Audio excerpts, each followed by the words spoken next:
My name's Aidan Kearney, known online as Turtleboy, and is a senior editor for TBDailyNews.com. They call me Dr. Turtleboy. It's my preferred pronoun. Daddy. What's up, Daddy? Journalism Jesus. A. Timothy Kearney. The one and only Turtleboy. Turtleboy. What's up, Slick? The doctor is here. This guy's a bad motherfucker. That's quite the intro. I've broken a lot of major stories. I've been doing it for about 11 years. I used to be a high school teacher. Turtleboy has changed a lot over the years. I was once a blogger, but now I'm much more accurately known as an award-winning journalist, a satirist, and an activist.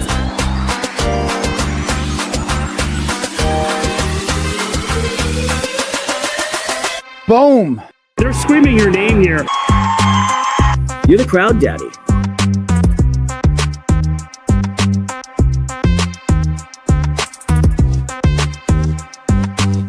Crazy.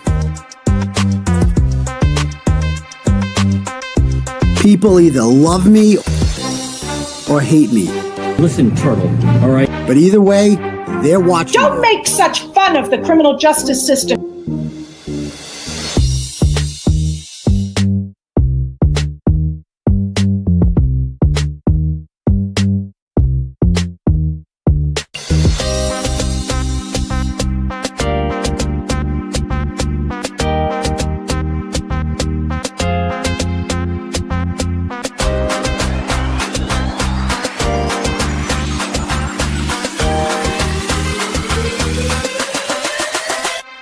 Stop it.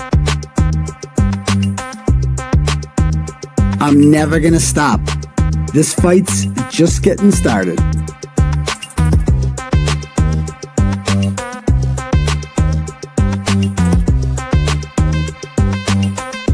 Now let's get this party started. Welcome to the Weekend Live Show. 508 is where I'm from. We run down the biggest stories of the week with you every Saturday night. Let us know in the comments right now where you reppin'. Apache Junction, Taunton, Worcester, Long Island, Manchard, South Florida, Webster, Malden, Framingham, Tucson, Billerica, Salem, Gloucester, Moosop, Connecticut, Charleston, South Carolina, Roslindale, Moosop, Connecticut, London, Hanson, Glendale, Arizona, Lynn, Mapleville, Quincy. Food stamps, leave your clothes, buddy, and them with You a funny ass guy, man. Have you ever heard of Turtleboy? Yeah? Are you a fan? 508 is where I'm from. Hey, what's up? 508 is where I'm from. How was that? You a freaking idiot. Stop telling people that I'm mentally deranged and stupid. Call me Aidan. I'm not a doctor, but... Get out of my store, please. You're a fucking loser. You are a loser. You're not a journalist. You're nobody. You're not turtle hair. Don't make such fun of the criminal justice system. NFL on the house, blog that. Let's get this party started. Yo, what's up, people? How's everyone doing tonight? Good? Good? Excellent. Welcome to the live show, ladies and gentlemen. Postponed from last night for a couple reasons. Number one, Notre Dame football is on. We're 0-2. I don't want to talk about it. Fucking, they missed an extra point. They didn't even try the extra point. They just didn't kick it at all. It was horrible. Horrible. And obviously, you might tell my voice a little bit. I definitely have like a cold or something. I'm not like coughing or anything like that. But you know when it's coming on, you can feel it coming on. I can feel it coming on. And just wasn't, the voice wouldn't have been right, So like the voice was worse yesterday. Like it was one of those nights. It was like one of those like you stayed up way past your bedtime, like sicknesses too. Like, all right. So we'll get all into what happened on Friday night. I sound like I just have a throat. It's just a little congestion. We'll get into it. But anyway, welcome to the live show, ladies and gentlemen. My name, if you're new here, you don't know who I am. My name is Aidan Kearney. You can call me a variety of nicknames if you'd like. You can call me Timothy Kearney. That's my true crime name. You can call me Journalism Jesus. If you're the spiritual type, you can call me Uncle Turtleboy. Or just Turtleboy is fine if you don't want to be as formal. You can call me Dr. Turtleboy. I actually prefer that. Those are my pronouns. Because if Judd Welch is a doctor, then I'm definitely a doctor. You can call me daddy if you'd like. For some people, that might be a little weird. For others, it might be flirtatious, playful, and fun. So I will allow it. You can call me different derivatives of daddy, such as fridge daddy, or as Jimmy introduced me the other night, is Papa Frigidaire or something like that. And when somebody actually wrote that out on Twitter, somebody's like, oh, Papa Frigidaire, something like called me that. And then Frigidaire, the Twitter account, responded to it. They must get like notifications about it. And it's like, I hope everything's okay with your product. Like, what the fuck? I laughed at that one. You can call me Crowd Daddy. That's what Alan Jackson calls me. Theater Daddy's a new one. That's what I was named the other night during the show because I filled the whole theater called the Wilbur Theater. It was dope. You can call me, whatever you want to call me. I don't really care. Just be here every Tuesday and Saturday night and smash that subscribe button for me because, the care retrial's over. But if you're watching right now, I mean, how many people watching? We got on YouTube, we got 3,300 people watching, right? I bet you several hundred of you haven't hit that subscribe button. Why not? It's free. It's free. So why not do it? You might as well do it. But go ahead and smash that subscribe button for me. But yeah. All right. So that's that. If you guys want your messages read out loud to the class tonight, hold on. All right. Do we have the thing? Oh, do I not have Turtle Chat pinned to the top? Hold on. I got to get Turtle Chat pinned to the top. Give me 1 sec, will you? All right. I'm a little behind. We're all over the place tonight. Give me 1 sec.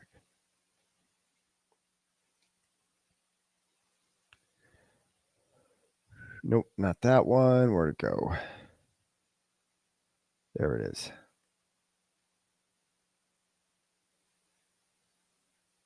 Turtle Chats. There it is. Put that in there. Turtle Chat. Boom. Oh, it is there. What am I doing? Okay, it's already there. What am I talking about? I'm blind. All right, cool. Who's messaging me? It's there. Okay, Laura's like, it's there. Apparently I missed it, so my bad. Anyway, yeah, so you can do that. If you click on that and you write whatever message you want, you can do that. I will read it out loud to the class as long as you pay, because I don't work for free. I don't turn tricks for free. You got to put a little money in the machine if you want daddy to say something naughty. And chances are I will read your message. There's some stuff I can't say. I'm not going to lie. Some people are writing some weird shit in there. But, I will allow it. I will allow almost anything to go on there. All right. So, and it's funny. I met 2 people in the VIP line who were like, somebody had donated. It was one of those women who wrote like, I love my husband of 35 years so much, and he's just the best man, and blah, blah, blah. And I said, oh, they're fucking still. And they came through the line, and he's like, yeah, I'm the guy that you said was still fucking his wife. I'm like, oh, congratulations, sir. Good job. I bet you are. I was right, wasn't I? So I met a lot of cool people. We'll talk all about that. We're going to talk all about that. I got to get through announcements first, though. So, yeah, just do that for me. Let me make sure I have my thing here so I can see the donations when they come in. Donations. There it is. Okay. Yeah, why don't I read a couple? What's today? Is today the 14th? Yeah, today's the 14th, right?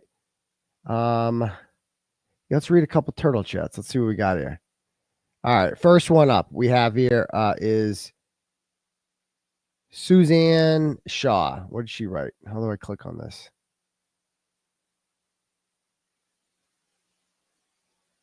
Come on.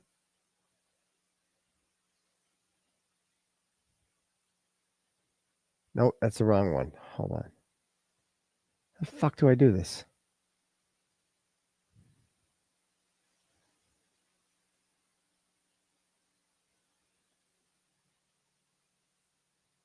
Is this it? All right. Suzanne sends $10 and goes, thanks for the spectacular show. Reminder to make a therapy appointment if you haven't. Well, now I got a little more free time. I might do that. And then she says, P.S. I was so happy that Meredith was there to support you. She looked smoking hot. Please tell my favorite power. Yeah. So thank you very much. Appreciate that. Thank you. All right, next up. All right, let's see. Next one. $20 here from Anissa or Anissa. Is that how you pronounce it? $20 from Anissa. We'll go with Anissa. She says, I love the show. Your smile is everything. Cell phone security was good. You even had to ask Courtney, Brado's paralegal, and Microdots to put their phone away. They had to. Oh, really? Yeah. I'm glad, no stealing content. That includes my legal defense team. They're not allowed to do that. The rules are rules for everyone. I don't care how cool you are. All right. So I appreciate that one. And we had no issues. The only one issue I heard was somebody said that there was a woman, somebody hit another woman. Apparently, she's hit her 4 times. That's the story. I didn't witness any of this. I'm just told. And then somehow, inadvertently, the chick that hit the other one threw a drink on Bettero and got kicked out. I haven't confirmed this. I just heard about this. That's horrible if true. Somehow I missed it. I don't know. I'm hearing different versions of the story. I don't know what's true, what's not true. I heard somebody got kicked out. I don't know for sure. But either way, the Wilbur took care of it. And there's that. It was close quarters in there. What I saw out the crowd in the bottom, if there was a fire in there, we're all dead. We're fucked. That's like, oh man, we're fucked if this place lights on fire. But yeah, anyway, there was a mezzanine heckler. There was no mezzanine heckler, was there? There's no hecklers. Everyone was friendly. I didn't see any hecklers. I didn't hear any hecklers. But okay. Next up. Oh, yeah. What'd she say? Did she say anything else? No, that's it. All right, $25 here from who's this one from? Do we have a name here? Time out. The thing's all messed up that I use to read these turtle chats. It's like all over the place. Let me see if I can find it. I think I have the wrong one up. TV.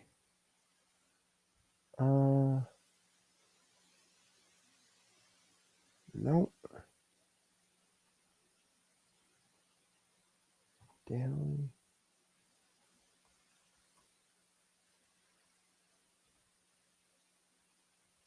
Think I found it. Think this should work. All right, I got it. Cool. Now I can read them. All right. So, did I read Claire Brown's? All right. Claire Brown sends $25, and she says, "Happy Sunday, Doctor. Congratulations on an epic night at the Wilbur. Thank you. I was so bummed I couldn't be there. I'm sorry.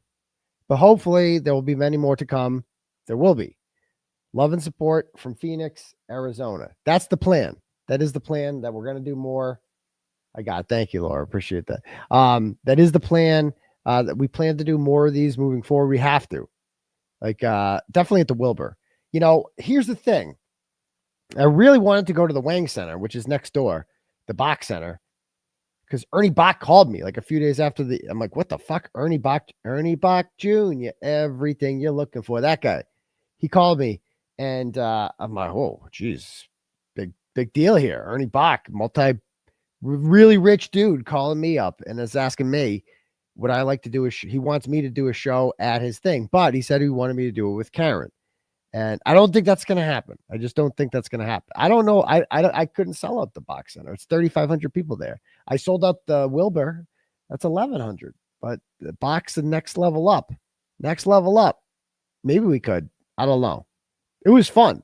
Now that everybody sees how fun it is, and now next time I will worry a lot less about it. Hold on. I got to turn the AC on. It's like right around that temperature where it's like you don't have it on, but then you get a little, hold on.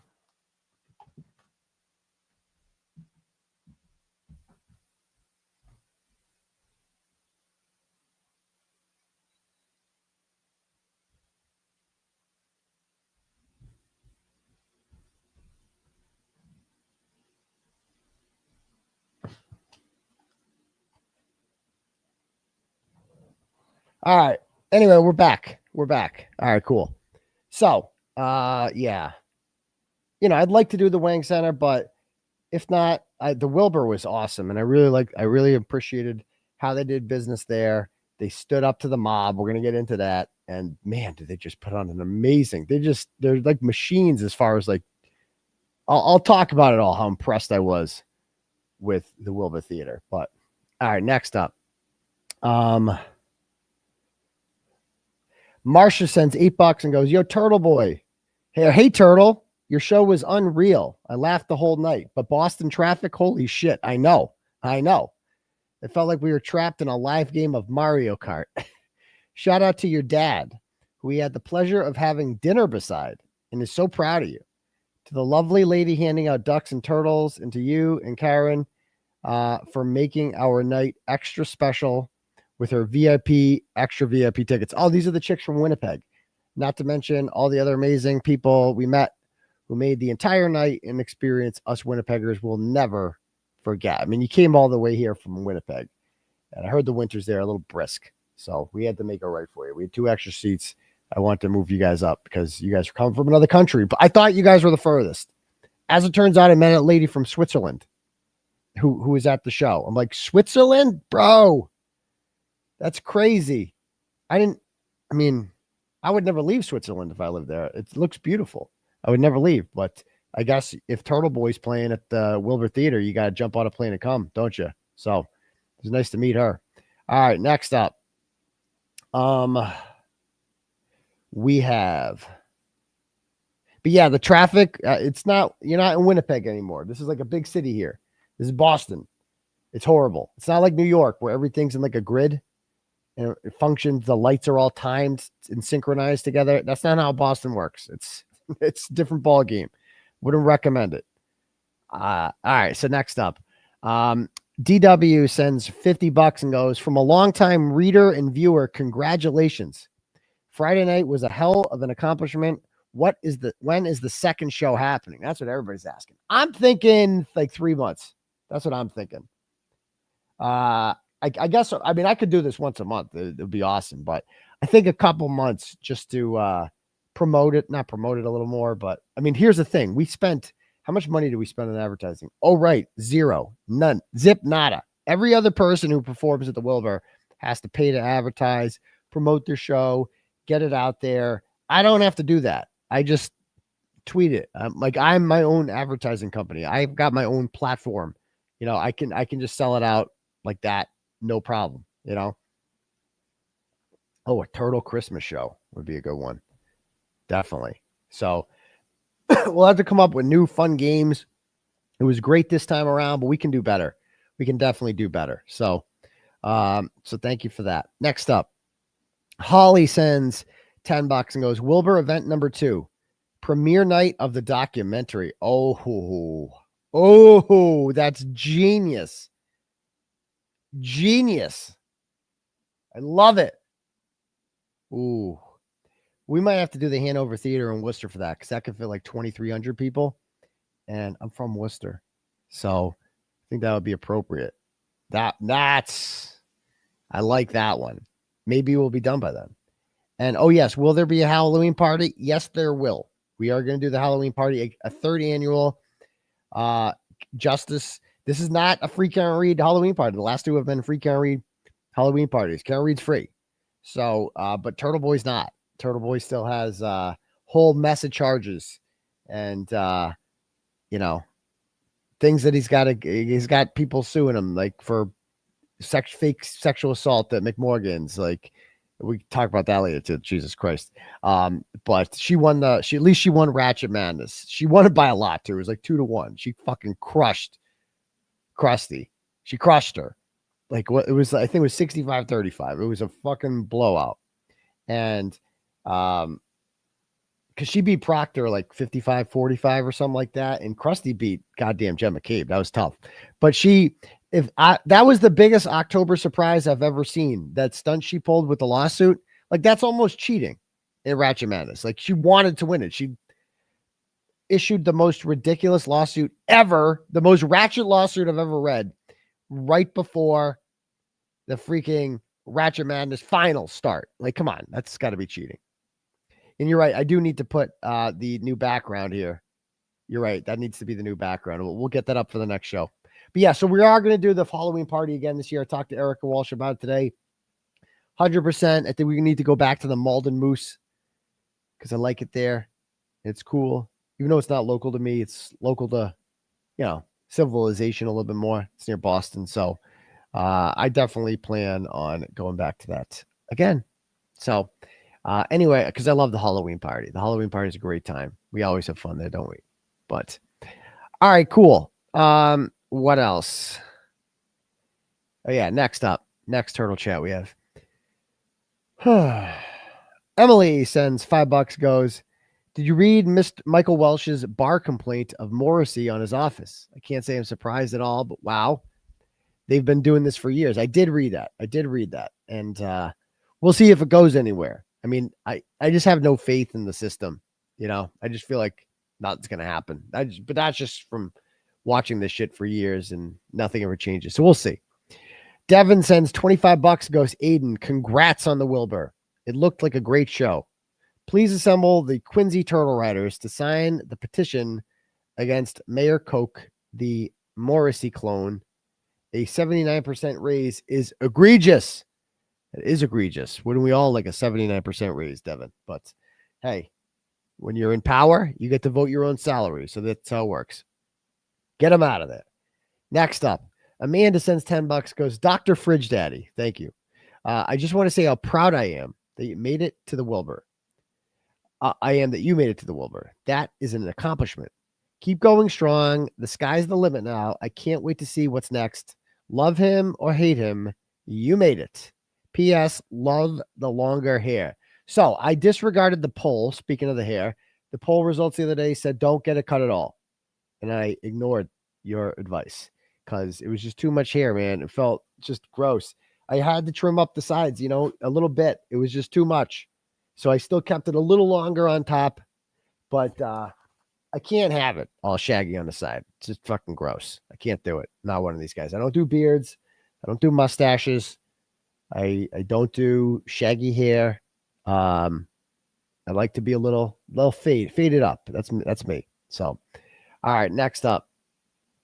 Marcy sends $50 and says, my sister and I had a blast in the upper mezzanine, the balcony, I believe. I didn't meet you, but what a night. Thank you. Will you wish my sister Shelly a happy birthday? She's a smoke show. Well, then I'll definitely wish her a happy birthday. Happy birthday, Shelly from the balcony. And Marcy, an awesome sister. You guys could, I didn't want to announce at the end of the show that I was going to the Encore Casino. I kind of told as many people as I could, but I knew if I announced it, then it might be too many people, too many people. But I kind of wanted to get word of mouth out there that Encore Casino was where we were going. And we did. And we had an awesome crowd. We're going to talk all about it. You've already heard a lot about it from Nurse Kim's perspective, from Auntie Deb's perspective. That night, he did one at 2 a.m. Nurse Kim and then Melanie Little have all done streams about their perspectives of it. I'm looking forward to the Glares stream. I'm sure he will be doing one. And so we'll be talking all about the man. Everybody was there. It's just fucking the best night ever. I love it. I love it. I love it. I love it. All right, next up. And somebody's like, did you put it all on 34 on the roulette table? I didn't play roulette. I was too busy chatting it up all night. Although on the way back to the bathroom, one turtle rider there, who had a little bit much to drink, her and her boyfriend there, who had less to drink, were playing blackjack, and I forget their names. They were nice people though, and they were like, hey, Turtleboy, play. I'm like, yeah, sure. And I checked my wallet. I had $40 in my wallet for some reason. I thought I had more money than that. I never carried cash. And so I'm like, I don't really, it's $25 minimum. So they're like, would you just gave me $50? I'm like, okay, if you're just giving it to me, whatever. So I played 50 first hand, won it, doubled up, right? Then I played, then you use 25 on the next one, lost that. All right. And the dealer had a fucking 5. It's like when the dealer gets a 5, that's like a guaranteed win. And then he got another 5. I'm like, oh, that's cheating, bro. That's cheating. You can't do that. That doesn't count. So I lost that one. And then I did another 25 on that on the next hand. And I won that one. So if you're doing the math, I came up $50. I gave them back their 50 and I pocketed my 50. So there we go. We had a nice little time. So that's all I did for it. But they cheated. They cheated. The dealer has a 5. That's an auto. When the dealer gets a 5, that's an automatic win for the whole table. Everybody knows that. If the dealer gets another 5, that's cheating. That's never happened before in the history of blackjack. I'm just saying. Ever. Thank you. Next, you thought it was 37. There is no 37 on the 37 is my favorite number, but 37 was not on. It's not a roulette number. So it stops at 36. So thank you. All right. Brian sends $20. Brian Johnson, my guy. And he goes, Uncle, great job at the Wilbur. And thank you for the shout out. Brian and Kelly. My pleasure, Brian Johnson. Good guy. I recognize the role he played in letting me know about this story. And I've told it before and I'll tell it again. And so thank you, sir. Barb Turtle sends $50 and goes, congrats, Dr. Mike Walker. Congrats, Doctor. Mike Walker is a dumb fuck. And so is Christine. But I don't blame you, Christine. You skank. Fuck you, Mike. You loser. Try getting your family out of the fucking projects, chump. I don't know what any of that means. Mike, you got to straighten up and fly right there, Mike. Okay, get your act together. Get out of the projects, okay? Enough of this. I'll say that for $50. And Christine, you got to do better than that. Okay, go back to Barb there. So thank you. Amanda sends $5 and goes, I'm so grateful for all you've done. Although, what about us super broke hoes who just can't afford to travel from Kansas City to Mass to see the show? It's hard out here. I hate to miss it. Come to the Midwest. You have lots of supporters outside the East Coast. Love you. Funny you mentioned that because this was one of the questions from the Q&A was, punk ass bitch, Mike, get out of the projects. You could have done that for $10, but I'll take your 50. But yeah, I thought about it. Somebody asked me, are you going to go on tour and do this in other places? And I just don't know if it would work, to be honest with you. Like, this is a Boston.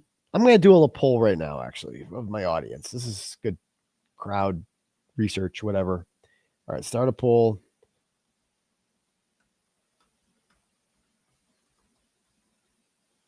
I'm going to do 3 states.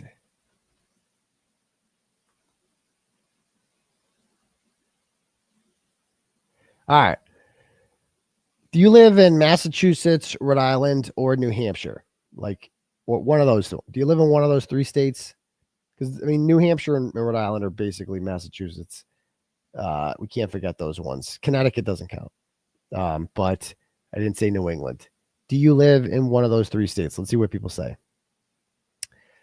All right. Yes is at 44% right now. And no is at 56. Okay, so it's a little more than half of you right now. It looks like with 1,000 votes in are not from one of those 3 states. Okay, so here's the deal. Like if I went to like New York City and I did a show down there or New Jersey or something like that, I know you guys are. I mean, over half of my audience is not from one of those 3 states, which means I assume that some of you from Connecticut, but then everybody else is from something far away, right? New York, Pennsylvania, whatever the fuck you're from, Ohio, God knows where, California, Switzerland. So that's over half of you, but you're spread out all over the place. Like, but then 45% of my audience is right here. See what I'm saying? So if I went to like St. Louis, Missouri, and I did a show there, I am not convinced I would sell more than 100 tickets. Like, I don't know how well known I am in some of these places. Like, I know this person's from Alabama, right? And this person's from Tennessee, okay?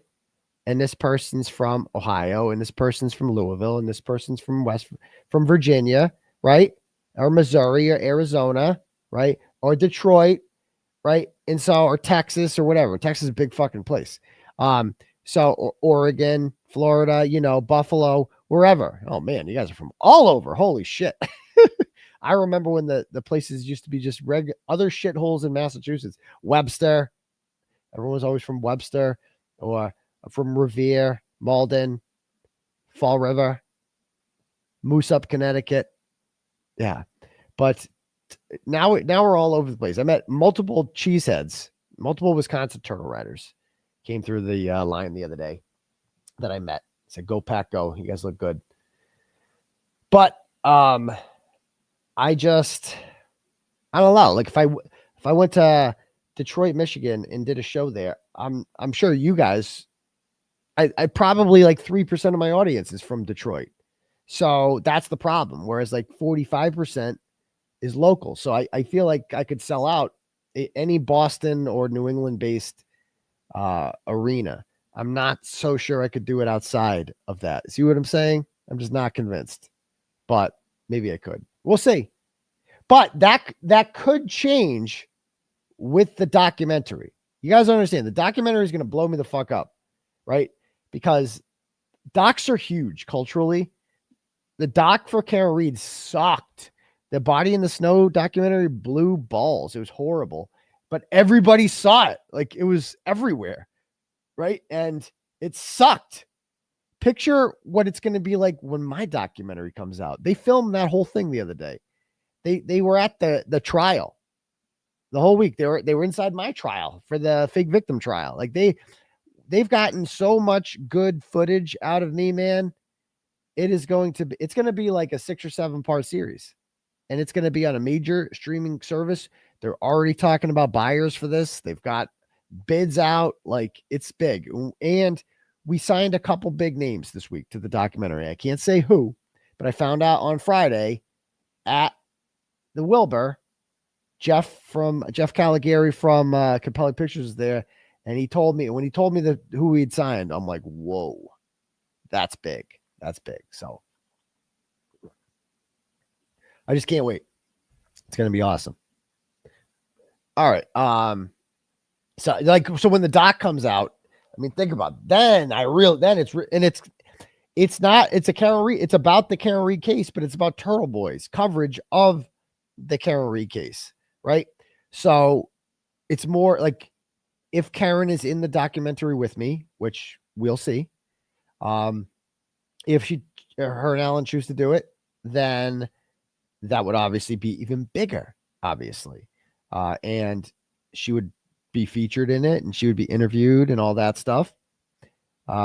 If she's not in it, then it would be me talking about it. And she would just, it would still be a great doc. It just wouldn't have her perspective in it. It wouldn't have Alan's perspective in it. We did hear their perspective, of course, in the first documentary she did, but I think she'd like a do-over because that was a disaster. Right. So, I hope she does it, but if she doesn't, that's fine too. And then I'll be writing a book. So after that happens, I might get bigger. And, then we'll be looking at 200,000 subs on here. And at that point, maybe we start talking about going on the road. We'll see.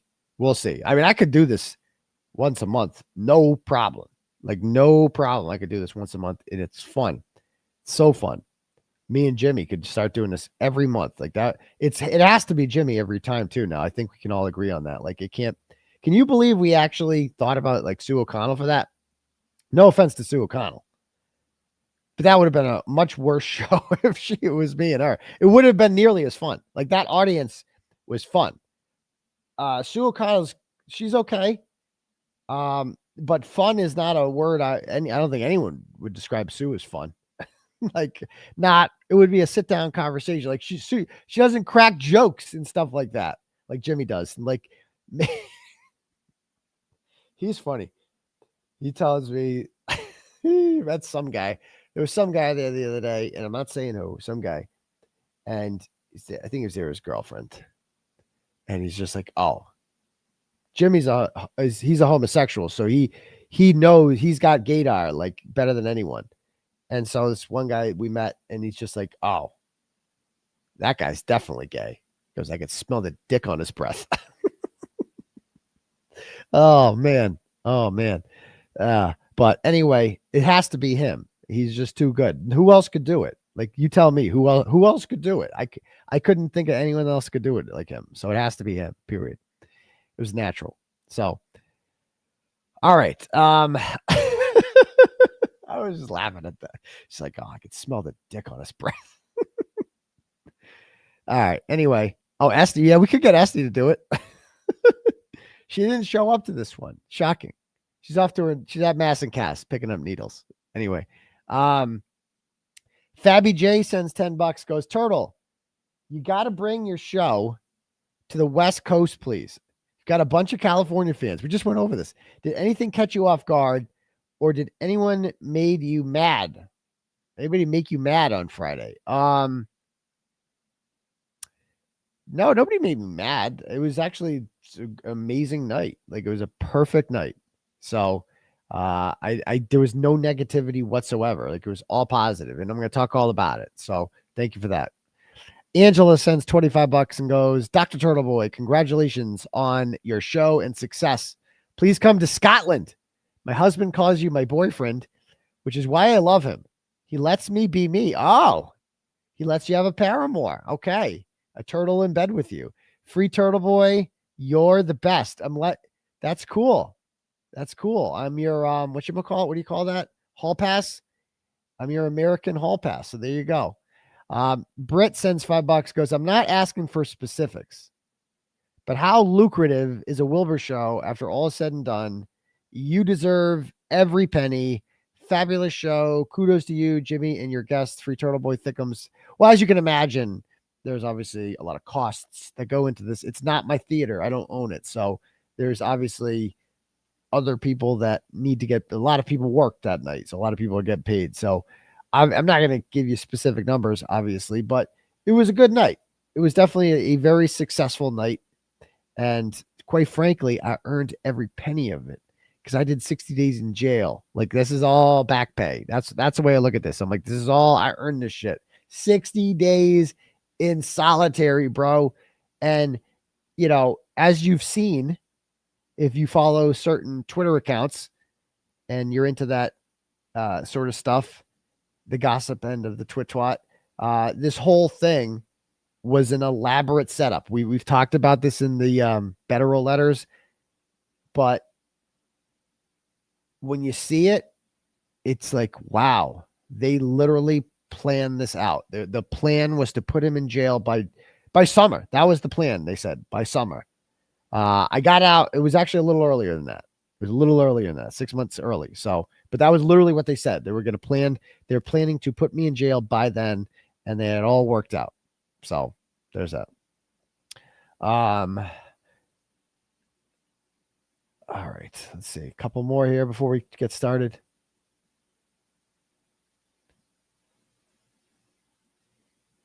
All right. Steven sends $10, goes, I used hashtag Turtleboy Wilbur show to share my pictures. Should it become a way for everyone to share their pictures and videos from that night? I think it will now, Steven. Hashtag Turtleboy Wilbur show. And can we do, yeah, I guess you already started it, so I can't do a new one. So yeah, we'll go hashtag Turtleboy Wilbur show and post your pictures on there, and you can see that. All right. I'm going to end the poll, by the way. Okay, there it is. All right, next up. Okay, Anna sends $10, goes, Dr. Turtle Babe, you know your haters are pissed that your night was a hit. Free Turtle Babe. Nice. Can we see the Ratchet trophy with Baby Clay? I don't know where, I might have left that at the Wilbur. I have to get that back. But yeah, you know what? That was one of my favorite parts of this all, is that, boy, we sure shut them up, didn't we? They don't got much to say about this at all. Like this, that had to hurt. That had to hurt. They have been putting in so much effort for years to make sure that I am a complete failure and possibly in jail. That is what they dedicate their lives towards, the Krusty Crew. That's what we call them. It's not just her. It's, the crew has grown. And there's a whole bunch of them, and they spend every waking minute of their day trying to stop us. And every once in a while, people get added onto there. Like Joel Waldman gets added onto there. And, you know, Twisted Tragedies and all these other losers, they just keep going to the Isle of Misfit Unfuckable Losers. And they really wanted this to fail. And, bro, we sold out the Wilbur with zero advertising, no marketing whatsoever. We just sold it out. And it wasn't cheap either. Like you go to some of these shows and it's like $50 tickets. No. $80 minimum for like the last 2 rows in the balcony. Everything else, $100. And you know what sold out first? The VIP for $250. Those sold out before anything. Sold 100 of those. And more people wanted them. Like people are like, can I upgrade? Can I give you more money for that? And it's like, I wish I could. I'd love your money, but I don't think that's how it works. But you know, it was just amazing. It was amazing. You know, and just to have seeing all, I mean, this is Boston, man. This is like right near the Boston Common, right? It's like busy area near Chinatown and everything. Hustle and bustle. This is the theater district. This is historic. And a boy from Worcester who goes by the name Turtleboy sold that mofo out. And I don't even know what I do. Like I don't juggle. I don't do magic tricks. I don't do stand-up comedy. Well, maybe I could. I'm not a singer. I'm a rapper, but I'm not a singer. And I just winged it. Like, you know how much preparation I did for that show? Like, the only thing I did the song. Like, I thought I was going to, most of the preparation involved was like making sure that like they had everything they needed, like the videos and the pictures and all that. But, and just the logistics of, you know, getting seats for people and blah, blah, blah. But man, I didn't need, dude, I'm not shitting you. I could have walked onto that stage and like, I just sang the fucking alphabet. And that crowd would have gone wild. There was nothing I could have done. There was absolutely nothing I could have done to make that crowd uninterested in what I was saying and like not go fucking crazy and throw their bras and their panties on shit. Somebody threw something at me. As soon as I walked on the stage, you'll see I got a video of it. Somebody threw some sort of garment at me. I'm like, whoa, we're getting frisky here to begin. Holy shit. It was wild. Wild, dude. A lot of ladies too. I don't know what the ratio was there. I would say at least on the floor. On the floor, it was like 80-20. Easy 80-20 women. I looked about the mezzanine. There was more men. Definitely women outnumbered men in the mezzanine, but they were more represented up there. If I were to say the whole show, I would say 70-30. That would be my guess. But it was just wild, man. It was wild. People of all ages, you name it.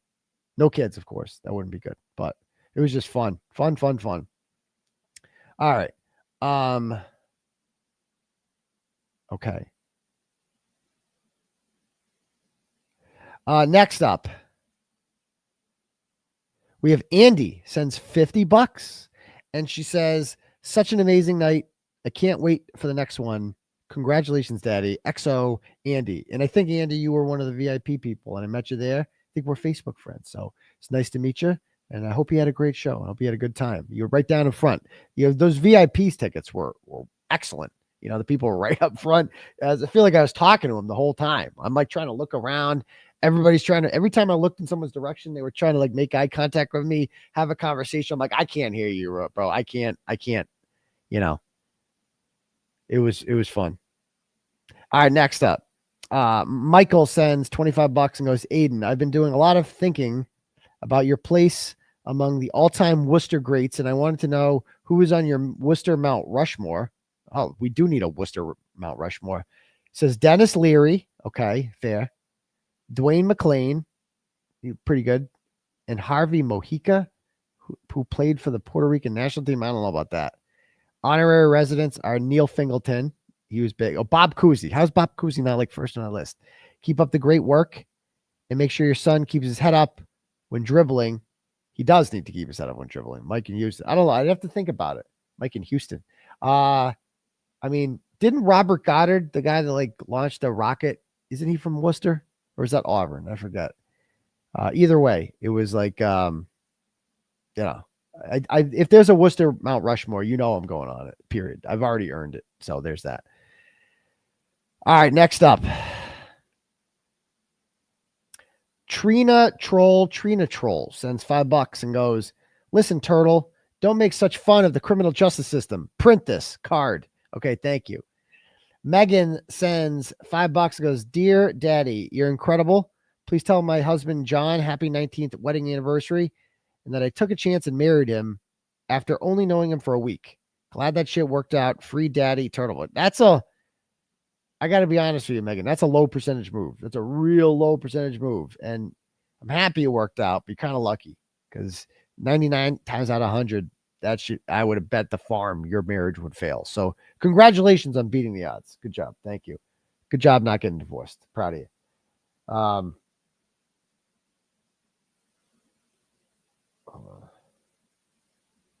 Doing my show, Jess. Jess is texting me. Anyway, next up, Kelly sends $10 and goes, if you do another local show, let us outsiders pay per view, please. Can't do it. I would have done it. I could have done it this time, but I can't. Well, maybe next time. We'll see. The whole point is you want people to come and see it. You know, if it was pay per view, then why would you go? Although the atmosphere is electric. So I don't know. All right, next up. Giselle sends $10, goes, Dr. Turtleboy, congrats on the Wilbur. Another Winnipeg fan. All right. Winnipegians everywhere. Kelly sends $10 and goes, I already read that one. Okay, cool. Let me read the cash apps if we have any here.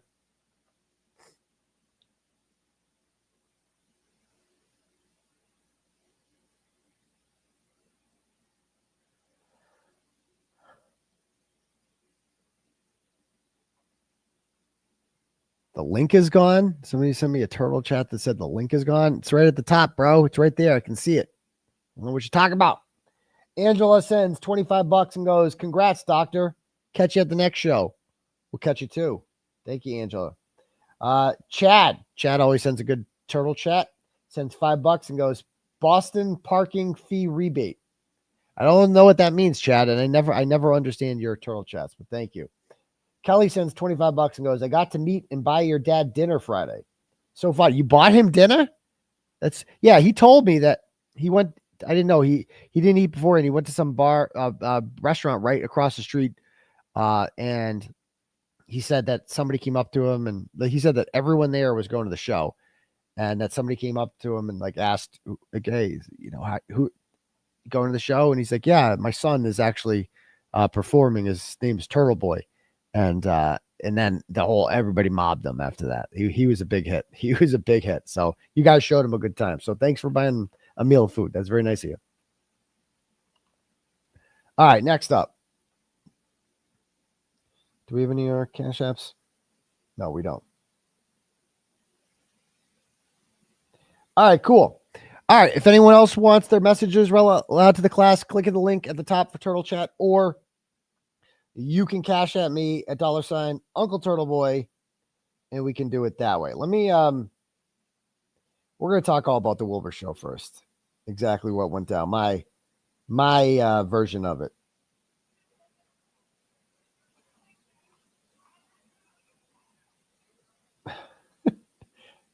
Dude, I met the mini glare too. Like, dude, I didn't mean to offend the guy. I met Mini Will. Like, it was crazy. I swear to God, I'm like, holy shit. Well, it's like, Honey, I Shrunk the Glare. It was crazy seeing this guy. Like, this is crazy. I posted his picture on my picture with him on X or Twitter, as you call it. Like, it was crazy. All right, hold on. I don't mean to offend the guy because I'm not a tall guy either. You know, it's okay. It's okay to be short. It's all right. All right, next. I'm trying to write. How do I fucking do this? All right, we got it. I got a little video here I wanted to share.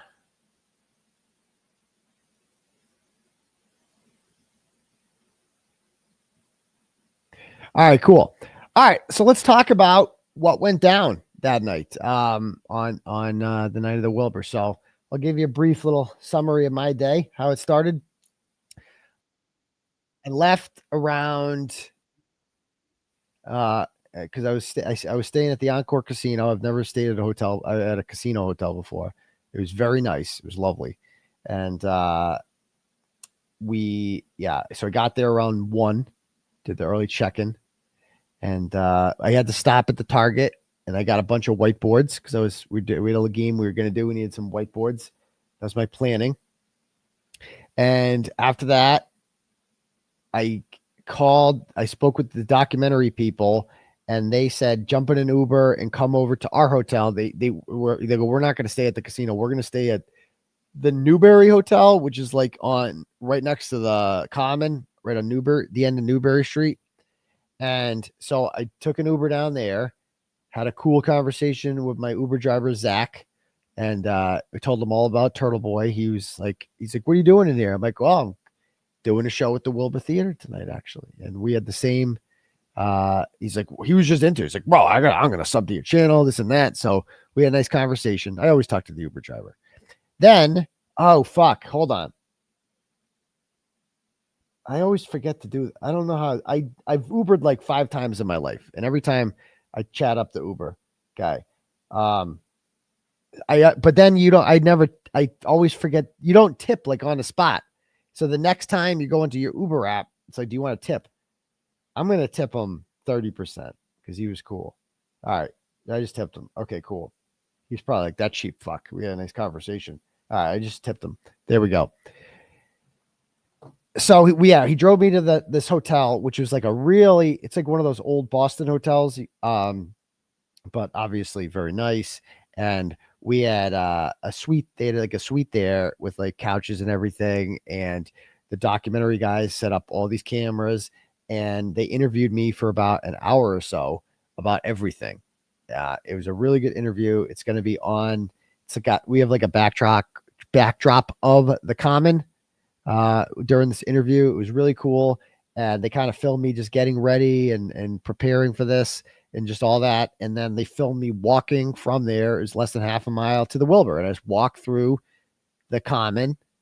I got some Hey Turtle Boys on the way, and we're going to the Wilbur Theater. And so I got there, and I was walking with my PI, Mark Chiappetta, who's also the same guy who introduced me to the Compelling Pictures people, and Jeff Caligari. And I arrived there at about 5:45, which is later than I wanted to. And I go in there, and man, everything is just taken care of. It's just crazy. Like all the lighting's ready to go. The sound people are all in place. The video production people are all in place. All the videos that I've sent them over are all queued up in the order that they need to be in. We planned it out. I said, okay, so the first one I want coming out, I want to play as like an opening kind of bit, like a 2-minute video of my greatest hits of having technical difficulties, like at the beginning of the show. It's a video that we have on YouTube, a short. You can check it out. So we started with that, got the crowd laughing. And then after that, I was going to do the Tick Tick Boom song. Jimmy was going to come out to that. And then I was going to come out to the video of DePietro being booed on the stairs, and then me coming out, and I'm going to like simulate it coming out. So I'm like, that's how we're going to get this started. And then we did 3 games. We were going to do bring 3 people up from the crowd to play a little game about how well do you know Turtleboy. Then me and Nurse Kim were doing this game with tweets, making fun of shitheads, basically. Then we did the roast of Turtleboy, which wasn't really a roast. It was more jovial than anything. Like, you guys could be mean during a roast. Like, yeah, the only one who like Betero roasted me and Emily roasted me. Will and Melanie were like nice to me. Like, you can hurt, like the whole point of a roast is you can like take shots, you know, you can, that's the whole point is that you gotta, if you sign up to get roasted, then you know they're going to make fun of you. So like, that's part of it. You know what I mean? But it's all love. It's all in love. You can't take it too personally like Michael Scott did and get like all offended and walk out of your own roast. You can't do it. It's got to be jovial ribbing. That's a good way of putting it. Jovial ribbing. So, you know, Emily roasted me. Emily roasted me good. She had a very good roast. We're going to play some of it actually, because she did it her own separate one on YouTube. She was DePietro, so DePietro had to roast me. So we did that, and then we did the Ratchet Madness winner, the One Shining Moment, and the winner, of course, was the Fake Victim. Then we had intermission, and we came back, and Jimmy went through the crowd and asked questions, and we'll talk all about it. So anyway, so I go to my dressing room and we start getting ready. I have to autograph like 100 things that we're handing out to the VIP people, have all those set. We start talking to the doc guys more about just getting ready. And we're 6:30 comes, they open the doors up, and I'm like backstage, and I'll show you, like, I have pictures of this I can show you. At least, actually, I should have prepared a little more. Hold on.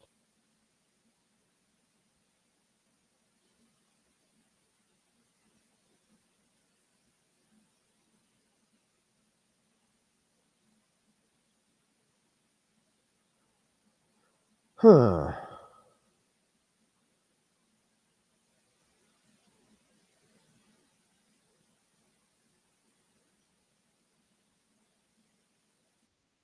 Let me pull these up. Give me one moment.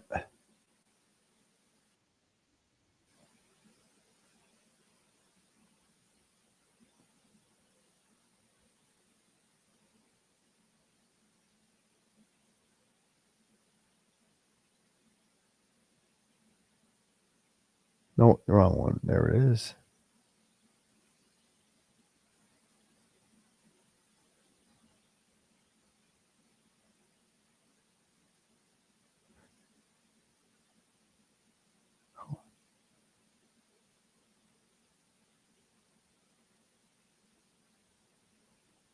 All right. So anyway, yeah. So we're backstage, and I'm like watching people start to kind of come in, and I'm actually watching it on. They had this whole like TV setup back there with like a million cameras. So I'm watching people stroll in here on like the screen, and I'm seeing them come in, and oh yeah, there they are. There's outside. I see JFK out there, a couple decorated dudes. Other people wandering in there. There's me and Erica backstage. So we're all watching this whole thing. And I'm like, oh, there's Justin Machado taking pictures of my dad, who was very popular. Okay. And yeah, so this is me watching this happen. And like, I'm watching it get bigger, and I'm watching it get louder. And I'm like, holy shit. Oh, this is the North Shore Nachos Pizza. People definitely kept him occupied. Yeah. So it was fun. It looked like they had a good time. And so I'm like listening, and it's getting louder and louder. And like every time somebody came in, it got louder. Like when Betterow, and so the first eruption I heard was when Bradle walked in with Courtney and Tina, and he kind of walks in, and I just heard an eruption. It's like, and everybody starts clapping and cheering, and everybody goes nuts for him. And I'm like watching this happen backstage. People are drinking, and I'm just like, I'm like, oh, this is getting fun. This is good. People are rowdy out there. Then we hear, the big shots enter. We have Melanie Little, Nurse Kim, Kelly Reed, Betterow, and the Glare with his cane. And they all come walking in. And that's when I hear it gets louder, and more people are coming. They're down in the lower part, and Bradle was in the first row of the mezzanine. Then around 7:15, the documentary people go out on the stage, and they start filming the crowd, and the crowd goes wild when that happens. I'm like, wow, dude, we were just looking around. Like, you'll see in the documentary, like my reactions to this backstage. Like, I'm like, wow, this is fucking wild. I was slightly nervous before because I didn't know what I was going to do. And I'm like, oh, what if I don't know what to say, whatever. But then once I heard that crowd and how excited they were, and I just had to remind myself that they were there and paying good money to see me, and that they listen to me. They're there because they like me. You know what I mean? Because they follow me and they watch my shows. Like, I could say anything. I just have to all I got to do is just be myself. Just go out there and be myself, shoot the shit. And for some reason, people like that. So I can just go out and be myself, and I do that. And so now I'm like, after I hear that, really got me fired up. And Voos, who's like the most amazing sound guy ever. He's a musician. He put together that like an hour-long playlist of this is the best music, a combination of his own jams that he cuts up. Like he's the guy that made the Bang Bang video, Bang Bang, Alan Jackson, that one, and the Sean McDonough version of it, etc. But he unleashed some new songs that were played, as well as a whole bunch of early 2000s rap music, because he knows my favorite album ever is Chronic 2001, of course, Dr. Dre. And it was just hearing the music and the people, it just got me fired up. It just got me fired up, and I was ready. I was fucking ready. Daddy's ready. And so we play the opening video there. It's time to go. Showtime. And we play the opening video. And that video is like, gets the crowd. Everybody's laughing. It goes exactly as we hoped. The part with the outtakes of my technical difficulties. Then the Tick Tick Boom song comes on. And Jimmy goes out there. Okay. And the crowd goes fucking berserk. Goes absolutely freaking berserk for him. And I'm like, holy shit. They are going to fucking explode. When I go out there, it's going to be crazy. So he does like a 5-minute monologue, which is funny, gets everybody ready to go. And then he introduces me, and they play the video of me coming out of, I cramp up in the video. Yeah. They play the video of me coming out of the courthouse stairs, and Erica was backstage, and she got this video here of my entrance. Hold on. Is that working? I don't know if you guys can see that. Wait, did I share it? Yeah, I did.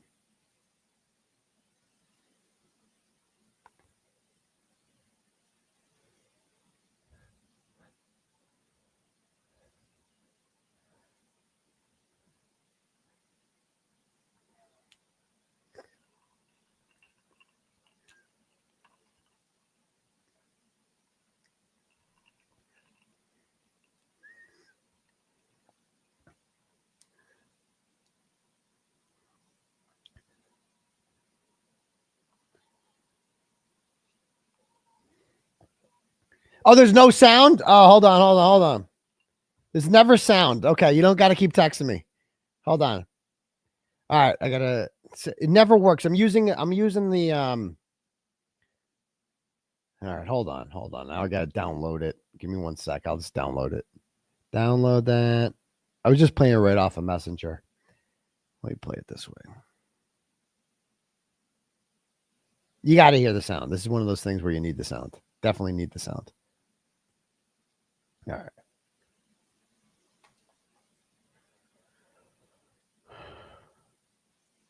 Audio. All right. This should work.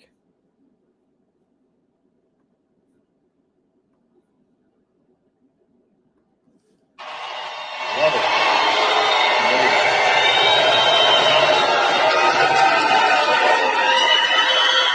Let's go. Yes, baby.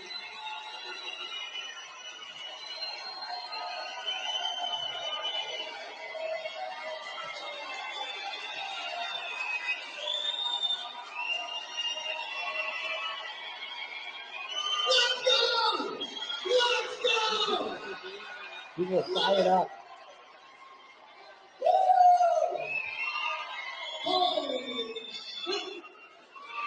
God damn! I was just so excited. I just took it all in. I'm like looking at it's over. I'm like, holy shit. This can't be real. And so I posted all the pictures on Twitter of various things. Let's just go through the pictures real quick. And the pictures kind of is the story of the night. So yeah, this is basically right behind me. I mean, this is fucking crazy. And that's Purple Kool-Aid Man. I met Purple Kool-Aid Man from the Twit Twat. There he is. So he was there. He's from Baltimore. Like, he's right down front. He was cool. So there's that. This is the stage. This is what it looks like beforehand. Pretty nifty. But, all right. This is us backstage, me watching the Ratchet Madness video, getting that all set up. Just getting ready. And then this is Jimmy coming out. All right. And here we have, this is some of the crowd when he came out. And this is the one we sang. This is the Ratchet Madness award video. When he gave me the, so we had a trophy for the champion, Ratchet Madness. for Lindsay Gattani since she won the Ratchet Madness Award. She wasn't there to accept her award due to a restraining order and a lack of a babysitter and money. We don't take food stamps at the Wilbur Theater. And so we had a trophy, and the trophy actually had on it at the top of it a baby made of clay. It was an actual baby made of clay. And so that was very thoughtful. So I finally got to hold clay in my arms for the first time. And that was really nice. It was a special moment. I got to bond with clay. Okay. So what else do we have here? Where'd they go? Oh, the mic. Hold on.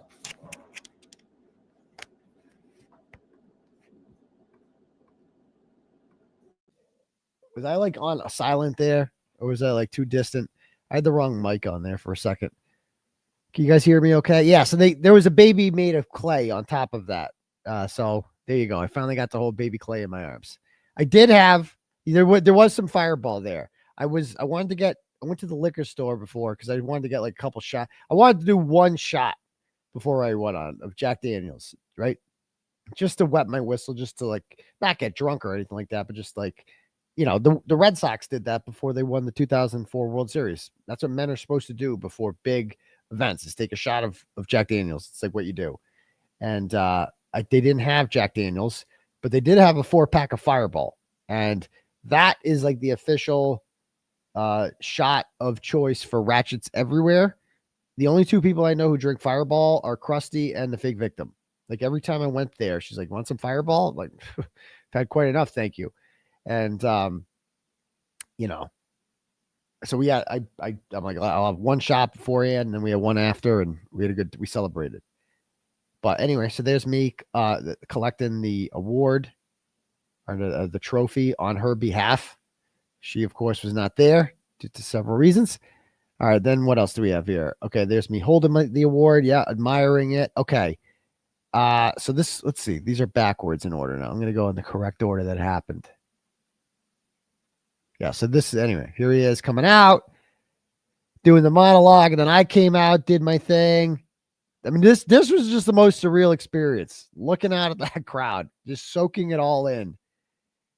And first of all, I couldn't see because the lights were so bright, but when they turned them down and I could actually see the theater lit up like that and see all the people sitting in it, man, it was intense. And look at that. That's fucking iconic, dude. Like, that's crazy. And I was just like, holy shit. All these people are just paying to see me. And I'm like, that's fucking crazy. I can't believe this. I really can't believe this. They're like standing and clapping for me. What did I do? I just did my job. I just wrote articles about corruption and helped free an innocent woman and got arrested in the process and went to jail. But I didn't intend to do any of that. I just intended to do my job. And now here we are. I'm looking at 1,100 people all going fucking bonkers for me, throwing shit on the stage. How can I not love it? It was the greatest feeling in the world. How could I not love this? It was the coolest moment. One of the coolest moments of my life. I'll never experience anything like this again. That was so fucking cool. It was awesome. I mean, look at these people. They're awesome. I couldn't sit them down if I wanted to, dude. So, let's see. And this is a great one, just because like seeing how happy people are out there. Like people were going fucking nuts, dude. Let's go. And people were throwing clothing on stage, and it was just crazy, man. Crazy. I couldn't sit them down if I wanted to. The doc people there in the background there filming everything. So I do my opening monologue for about 5 minutes. And then I introduced my dad up there. He had the pleasure of sitting next to Richie from Microdots. Also in the row was Jess Machado, who got in a car accident outside right beforehand, but still made it in. Good for her. And, of course, Tim Bradle and the paralegals there. That's great to see. And then, yeah, there I am shouting out my dad and then shouting out Tim Bradle. This picture is awesome. Look at that picture. I love that picture, man. That's a great picture right there. Tim Bradle just stood up. He was having a great time. And then shouted out Bettero down there. who did the better roast, he was having a great time.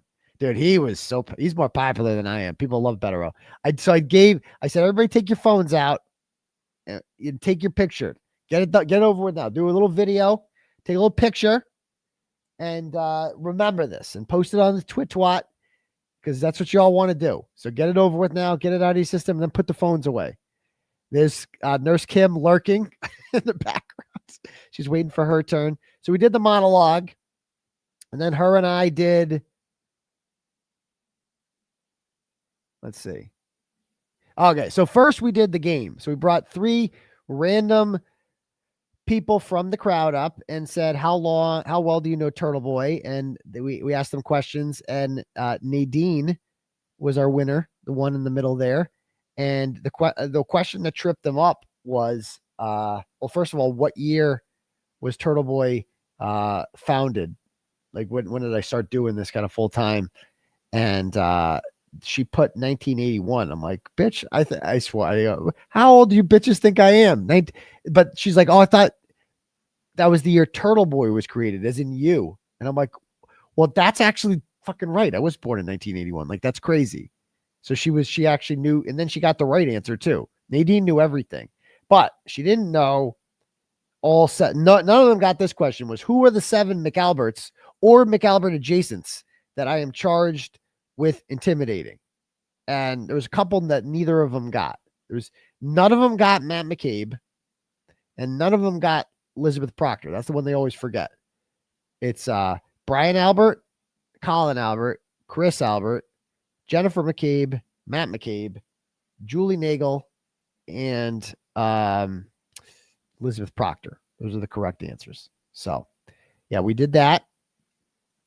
And so that was the game we played. There we go. Getting the right answers. It's fun. These are great picks, huh? Then Nurse Kim came out, and we did this game where we put up funny tweets. I picked some of the more infamous haters out there, like the biggest losers.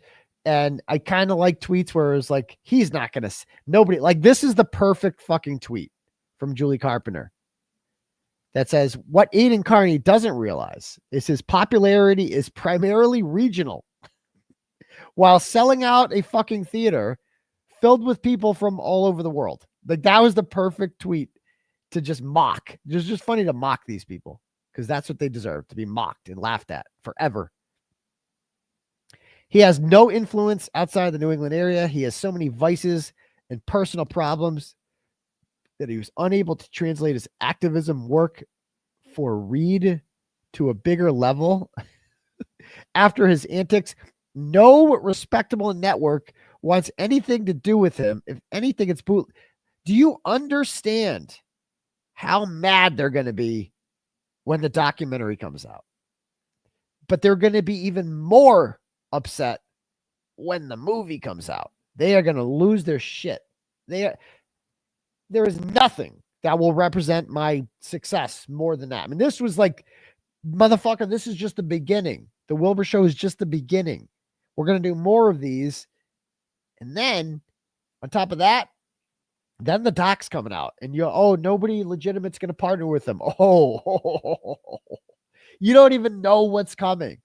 We are going to fucking, you think it's bad now. We are going to destroy the McAlberts and expose them for who they are on this documentary. Like, they are, that last one took it easy on them. Oh, there's going to be no holding back on this one. I don't hold back. By the way, still waiting for that lawsuit. Any day now, right?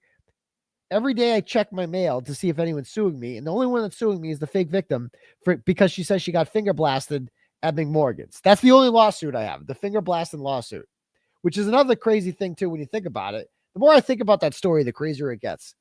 So let me get this straight. And this is X-rated, disclaimer. All right. So let me get this straight. And by the way, shout out to JFK and James Jackson and Kevy Kev, who were outside documenting and live streaming the line as people were coming in. And I was actually watching that. So it was really cool. But so think about this story. So let me get this straight. You went to McMorgan's on October 14th and you drink in there, and then you got sexually assaulted which is also your fantasy, as luck would have it, as fate would have it. That's what you put in writing, right? That's what she puts in writing. That is her fantasy, to get finger blasted in McMorgan's. And so that's a traumatic thing. She doesn't remember anything, though.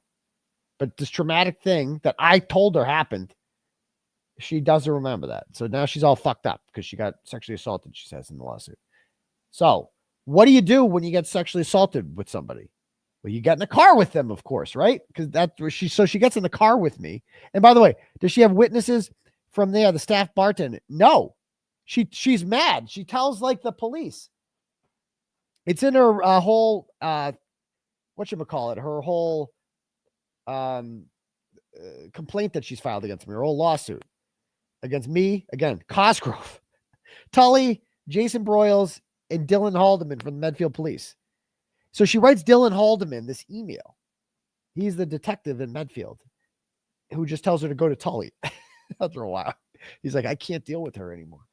And he's cool. I've met with him a couple times. He's a good guy. And so she's like emailing him. She's like, why aren't you investigating this more? Why aren't you doing this? Why aren't you going down there and interviewing people, interviewing the bartender? Bitch, what's the bartender going to say? The bartender likes me. And we going to interview the patrons? Like, what are they going to say? The whole point was she wanted to get finger blasted. Again, disclaimer. She wanted to get finger blasted in the bar without anyone knowing. That was the whole point. That's what made it erotic, right, for her. That's what did it. That was the hot part. That's what she liked. So like that, it was her idea. So that's what she wanted. So obviously then nobody would see it. That was the whole fucking point. So there's no witness. Nobody saw it. Like that's what made it fun, right? Is that, we're looking around. There's all these people everywhere. They have no idea that you are getting finger blasted right now. So that I don't know if there'd be any witnesses. So anyway, I mean, think about this story. So then she gets into the car after she was SA'd, and then I start driving her home. She gets out of the car somewhere along the road, jumps out of the car, escapes, flees, goes down the road. Two other people try to come over and ask her if she's okay. And instead of saying, no, I'm not okay, please call the police. I just got graped rather. I need help. Get me out of here, please. Can I get in your car? Can I get out of here? Instead of doing that, she just tells them to go and gets back in my car. Because that makes sense. And then when we get back home, I tell her I'm going to leave now. And she invites me inside. And then we christen the fridge and do a little home video. And next thing you know, and then I slept there that night too. Woke up in the morning, more, a morning wood situation. And, this is, I know, disclaimer, but this is all. And then she's like, can you send me the videos? Then send, oh my God, so hot. Oh, dude, geez, daddy. Oh man, that fridge is never going to be the same. Oh, wow. And then, so this is a sexual, what? That's crazy. And then after that, for the next, 2 months, every Friday, and we started doing Tuesday mornings. That became part of it too. Get the kids on the bus, go to Medfield real quick, get a quickie in, go back. Still got time to get my work done that day. And that's it. And so you let me, I was allowed to do that after doing this horrible thing to this person. That doesn't make any sense at all. And then she had multiple opportunities to report this. She could have reported it like, I don't know when it happened the next day, or I don't know when she went to Tully and Kate Peter. She never mentions it to Kate Peter. How the fuck do you not mention it to Kate Peter? If you're trying to get me, wouldn't that be like the first thing you mention to Kate Peter is like, oh yeah, he fucking SA'd me? Like, what the hell? None of this makes sense at all. None of this makes sense. Anyway, back to this. All right.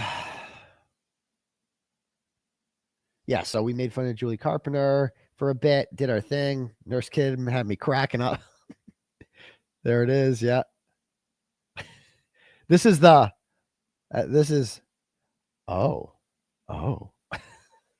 That's the face right there. Oh. All right. Then the faces she makes. And then Bettero came out, all the guys for the roast. That's a great picture right there. Crowd with nuts. Emily. If you guys don't know Emily, she's I guess she's a TikToker. She did funny TikToks of Auntie Bev and stuff, but she was like telling me about it. She's like, yeah, nobody really sees it on TikTok. Like then I go on Twitter and then everybody sees it. That's how you got it. You got to be on Twitch or YouTube. TikTok's okay, but it's definitely more prevalent on Twitter. So then Melanie Little, of course, is there too. There she is. And it's time for the roast. All right. And the first up was Bettero for the Better Roast.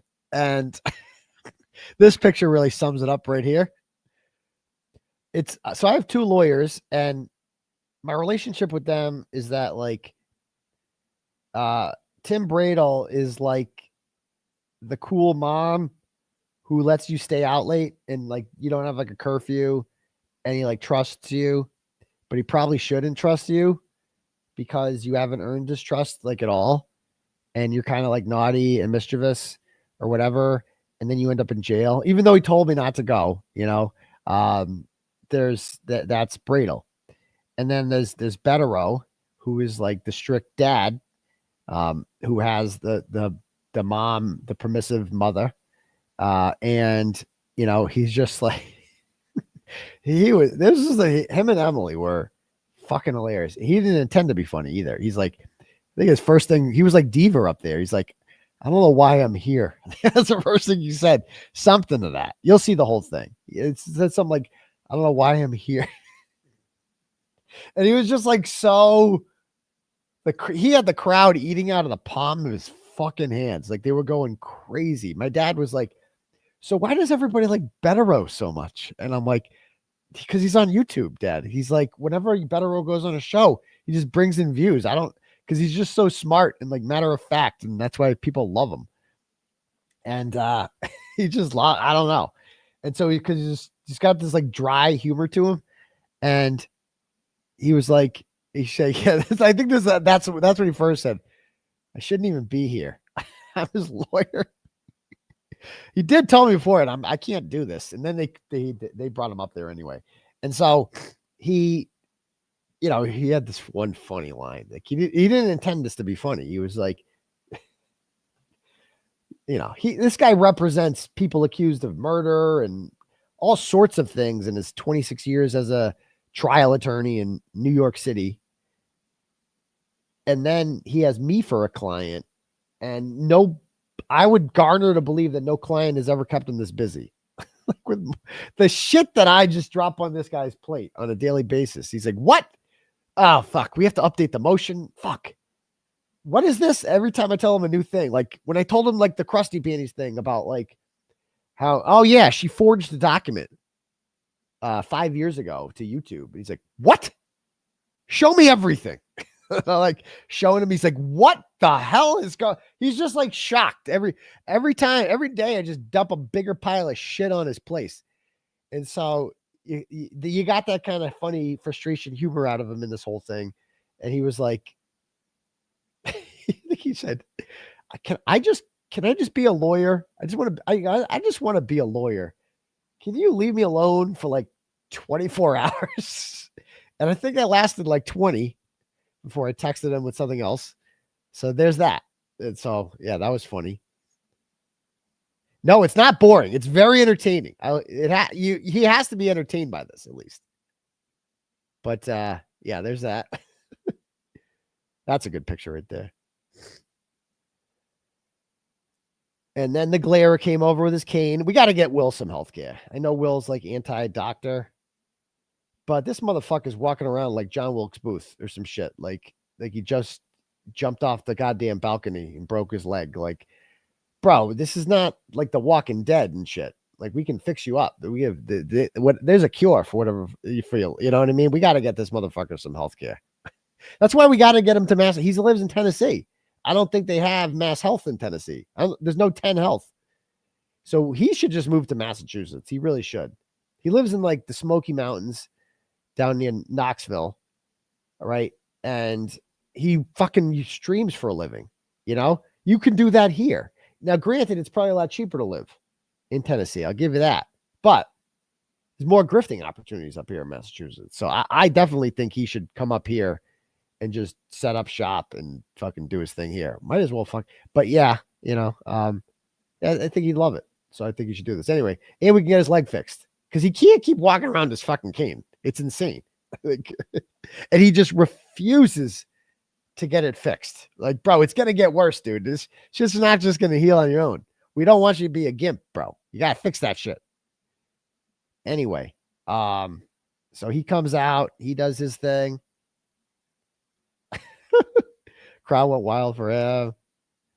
I didn't even see what his shirt said. What did it say? Something. I just see dick. I see the word dick on there. That's all I saw. And then Emily came out. Look at Nurse Kim back there. She was all tired out from the Twitch-Twat game that we played. Now, Emily's roast was a real roast. It was funny. Like, it actually took shots at me. It was good. She did it in DePietro voice. And I got her thing right here. I want to play it for you.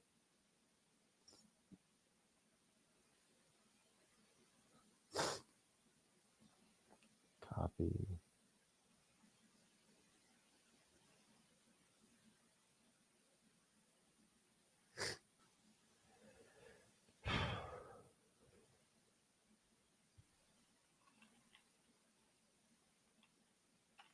Oh, dude, I love Facebook, dude. I'm gonna be that guy right now. I'm gonna show baby pictures. Look at this.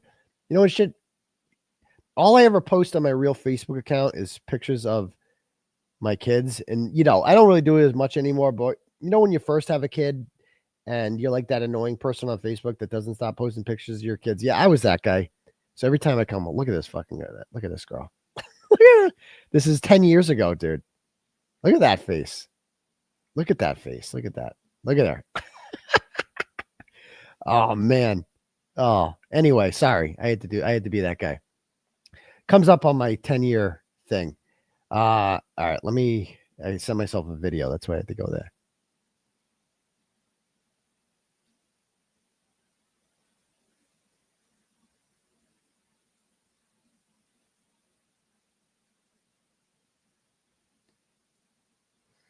She's much bigger than that now. She's 10, as you can imagine.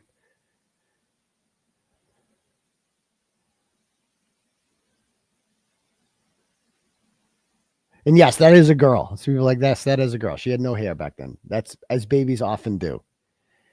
All right, next. All right.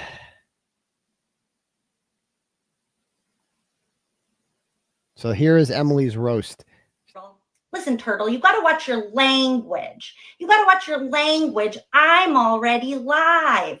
So you need to follow the FCC guidelines. Shh. Folks, this portion of the program is brought to you by McMorgan's, 434 Providence Highway in the Hampton Inn in Norwood. McMorgan's is the perfect spot to bring your side piece when you want to get nasty in public. Just make sure you keep your paramour happy, or you'll pay for it later. True. And I wrote that line before she sued you. Hey, Turtle, remember when I got catfished by fake juror 17? Oh, this is good. Yeah, that was pretty embarrassing. Remind me, what happened when you got catfished by a grand jury summons? At least my catfish didn't come with handcuffs. Boom. That's what I call a DePeach roast. Okay, so first of all, that's how you do it, because that was like, that hit hard, because I went to jail. So it's like traumatic, you know, but you got to be able to take it. It's pretty funny. It's pretty funny. I did get catfished by a fake grand jury summons. It's funny, but it's also true. I mean, that's good humor right there. That's good comedy. That's a good roast. That is, like, I was dying when she said that one. But really, Turtle, you better watch out. I've been emailing with the real Hank Brennan. Definitely not a catfish. And he's going to take over your case now that Mello's out. I wish he would. Everything's turning up DePietro. Look at this crowd. Was there a jailbreak? Oh, yeah, that's what he always says. Folks, we're live on Facebook. Folks. And if you work at McLean Hospital, I found your missing patients. Do the turtle passengers even know that you're not on the top 10 list of reporters for jurors to contact? No. Folks, this portion of the program is brought to you by Classroom 203 for the homos, heteros, and Mark Betteros. In Auntie Deb's class, you'll improve your ability to go with the flow when you start a book but never finish it, or when your teacher vanishes in Tallahassee. Enroll in fall session classes today. Days and start times vary and sometimes are scheduled but don't happen at all. Is that Jimmy? Listen, Turtle, I need to go now. I backed into a few cars in the parking lot and there's taillight pieces everywhere. That is the funniest part about the Petro is how he proved on like an hour before Karen Reed was acquitted. It was like a sign from God. John DePietro slowly backed into another car and broke taillight. Like it was like fucking perfect. Like, yes, it was the biggest sign from God I've ever seen is when that happened. Like that was the most crazy thing ever. So she was great. So she was excellent. And so she roasted me good as DePietro. And then we had Melanie Little came up there this year. And she didn't really like roast me. Like she didn't make fun of me. She just, she winged it, but she entertains the crowd. She had the crowd eating out of the palm of her hands. People love Melanie Little. Like they go crazy.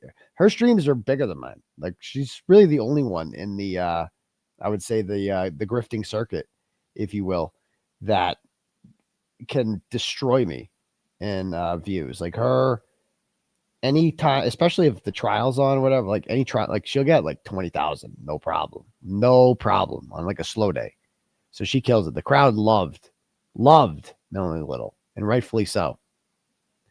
And she runs a tight ship, unlike me. I do not run a tight ship. I'm like Bradle. She's like Bettero.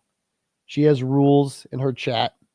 She will kick you out, or not kick you out, but like put you in timeout if you're naughty, if you break her rules. I don't really have any rules, so you can pretty much say whatever you want here. As you've seen, can get a little nasty in the chat. But some different strokes for different folks, people love her. So there she is. Yeah. And yep. So she did hers, and then we did the Ratchet Madness Award, Baby Clay. Okay. Crowd going wild. And then so then we don't have pictures of the second half, but, in the second half, Jimmy goes into the crowd and starts taking questions for people. That's how the second half began. And I knew this was a risk because as you've seen on the call-in shows, it can be hit or miss. Like some of the questions, I'm like, if you don't know, oh, did he say there are more? Oh, I didn't see them. So I do have more of these. I'll show the other ones later. Thank you for that. Because I was wondering where those were. So we do have second half ones. Actually, let me see if I can bring them up right now.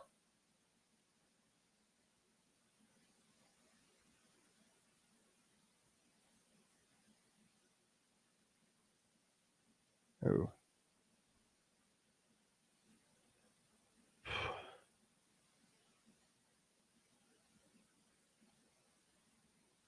Hold on, I gotta find it.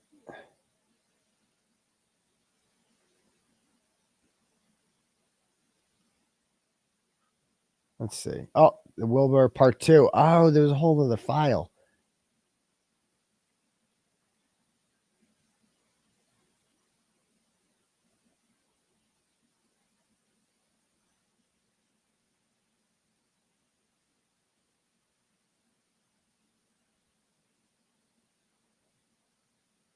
So I'm just going to go through these real quick. I'll show you these.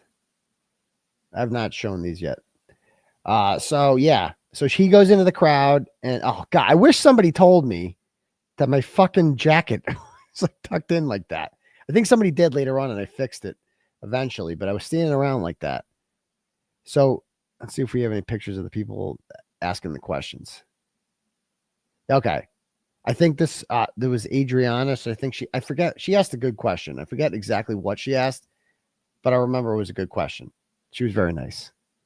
And then let's see who came after her.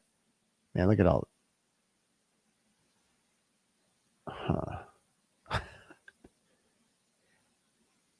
Hold on. There's a lot of pictures here I'm going to have to wade through. So that's people would ask a question, and a lot of the questions were semi inappropriate. I had to remind them that like my dad's here because a lot of like I would say at least 50% of the questions were about my Johnson, the Intimidator, as it's known. Various questions about that, like how big is it? Like there was a lot of questions. Like, I'm like, bro, my dad's right there. You know, like this is. I don't like. That's why I'm like. But there was no other way to do it. I'm like, how do we? She asked me if I could. Oh yes, she asked. That was a good question. She asked if I could debate anyone on the other side. Who would it be? And it's tough to come up with an answer for that on the spot. So I said Jennifer McCabe. But I think that would just because it really wouldn't be much of a debate. She would just be like, I don't know. Like, but Auntie Bev wouldn't be there to save her, you know? So we'll see. Anyway, so yeah, other people were asking questions about, I forget some of the other questions, but somebody asked, like, would you do this anywhere else or something like that? But it was just cool. It really didn't matter what people asked because it was just about having fun. It's just about involving people in the crowd and interacting with it. That's all it was. So it was cool to do that. We had a great time. And yeah, there's that. So then he comes back on stage. Let me just go through these pictures.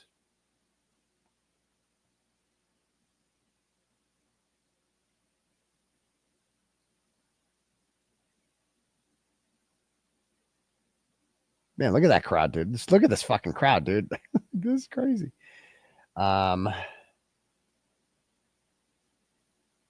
I forget what she asked. She asked something decent, I think, but I forget what it was.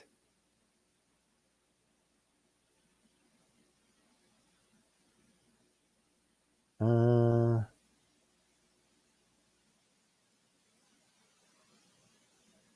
think that this is Laura, I believe. And she had a turtle shirt on. And she came up to me at the casino later and she's like, I'm sorry for wearing a shirt that's not like a Turtleboy approved shirt. And I said, that's okay. I'll allow it. You can make your own turtle shirts. That's fine. But I was just happy. You know, the least that you paid all this money to come see me. The least I can do is entertain you and answer your questions. All right. Oh, and she had a twin too. Yeah. They didn't look like twins though. All right. Where are we? Man, look at these shots, dude. These are great. I'm first time seeing these. Sorry, I'm being that guy right now. I've never like gone through these. Look at everybody's having fun. Everybody's smiling, having a good time. It was awesome, man. Awesome.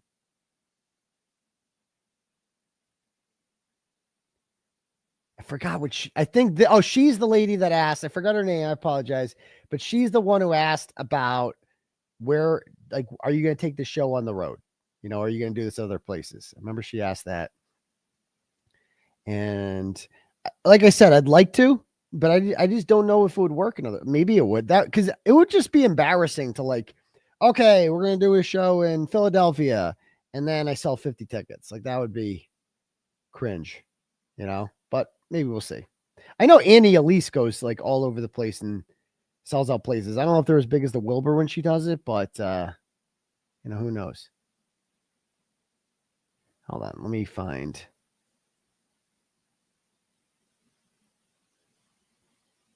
What am I? And then I live reported that Kelly Deaver had been officially, as they, she'd already reported. Where's Bradle? In the pisser? I don't know.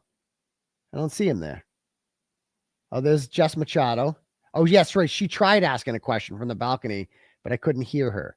And I forget what she asked, but. Oh, and then he goes, Jimmy's like, well, you can't, we're going to have to charge you an appearance fee, he tells her, if you want to ask her a question. That was funny. That was good.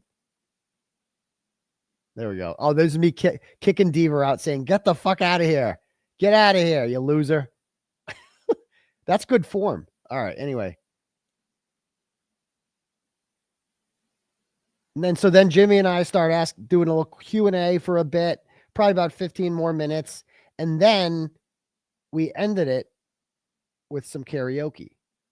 All right. Some, let's see if we find it here. These are great shots, dude. Look at these. Awesome. And the song was called Norfolk County Girls. Now, I am going to release the song. I'm going to make the song a video, and I'm going to sing it on my own. But when you see it in person, it was fucking, dude. So the song was called, I was going to do a rap because, I'm a rapper, but then I'm like, wait a minute. It just came to me one day. I'm like, you know what people love and they find funny? Just the women of Canton. There's just something about them that we love to laugh about. Like, because they are so rugged. Like Julie Albert, Jill Daniels, Jennifer McCabe, Nicole Albert. Go down the line. Julie Nagel. Whew. The Sullivan Sluts. Kerry Roberts. Kelly Deaver.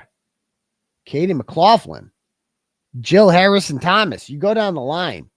It is just, there's a lot of Irish poverty face. Let me tell you, that whole town is filled with it, filled with Irish poverty face. So I'm like, people just love the women of Canton when we shit on them, especially Julie Nagel. Like this, you can never have enough Julie Nagel jokes in your repertoire. Oh, Lizzie Proctor is also a Canton slut. So anyway, I did a freestyle. So I picked a song that had both singing and rapping because I'm like, dude, it just came to me one day. Norfolk County Girls, the Katy Perry. We're just going to take California Girls and make it Norfolk County Girls. And and he's like, yes. And so he did the first verse and he said it to me and I'm like, that's good, but I'm going to change it a little bit and I'm going to add a whole bunch of other shit.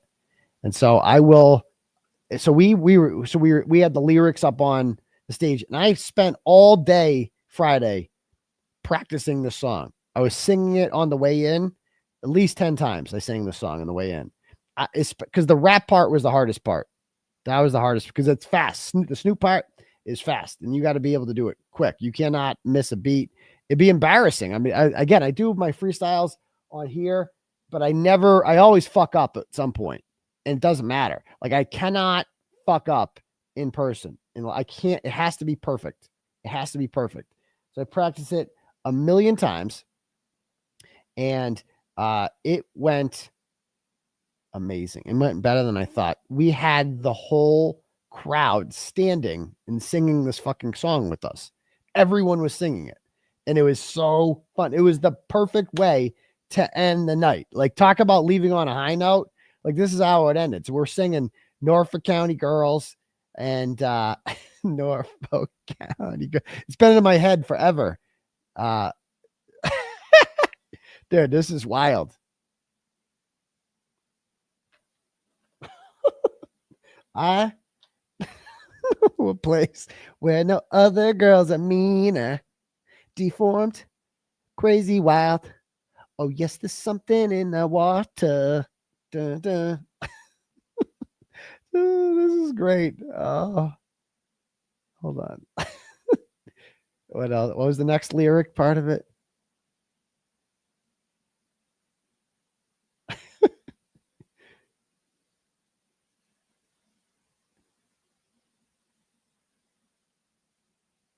Oh, I was hoping this is great. Dude, that's a good one. Rockstar Turtleboy. Where'd it go? Oh, there it is. What is that face I'm making? What is this face? Is that the cum face? I don't even know what that is. That is inappropriate. Okay.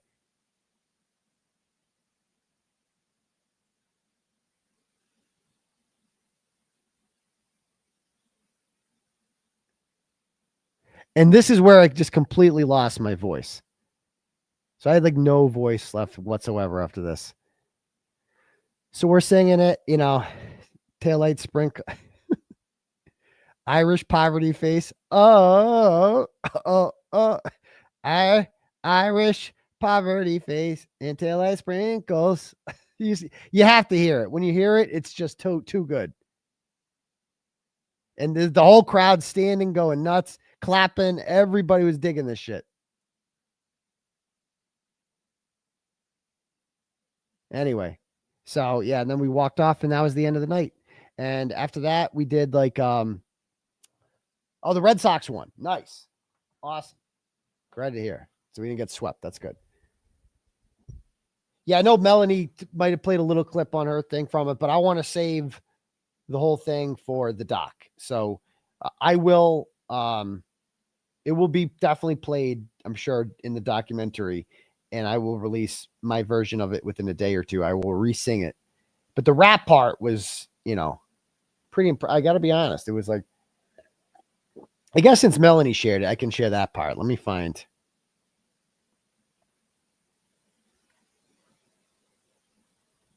She shared it backstage. Let's see what the timestamp was on this. 1:10.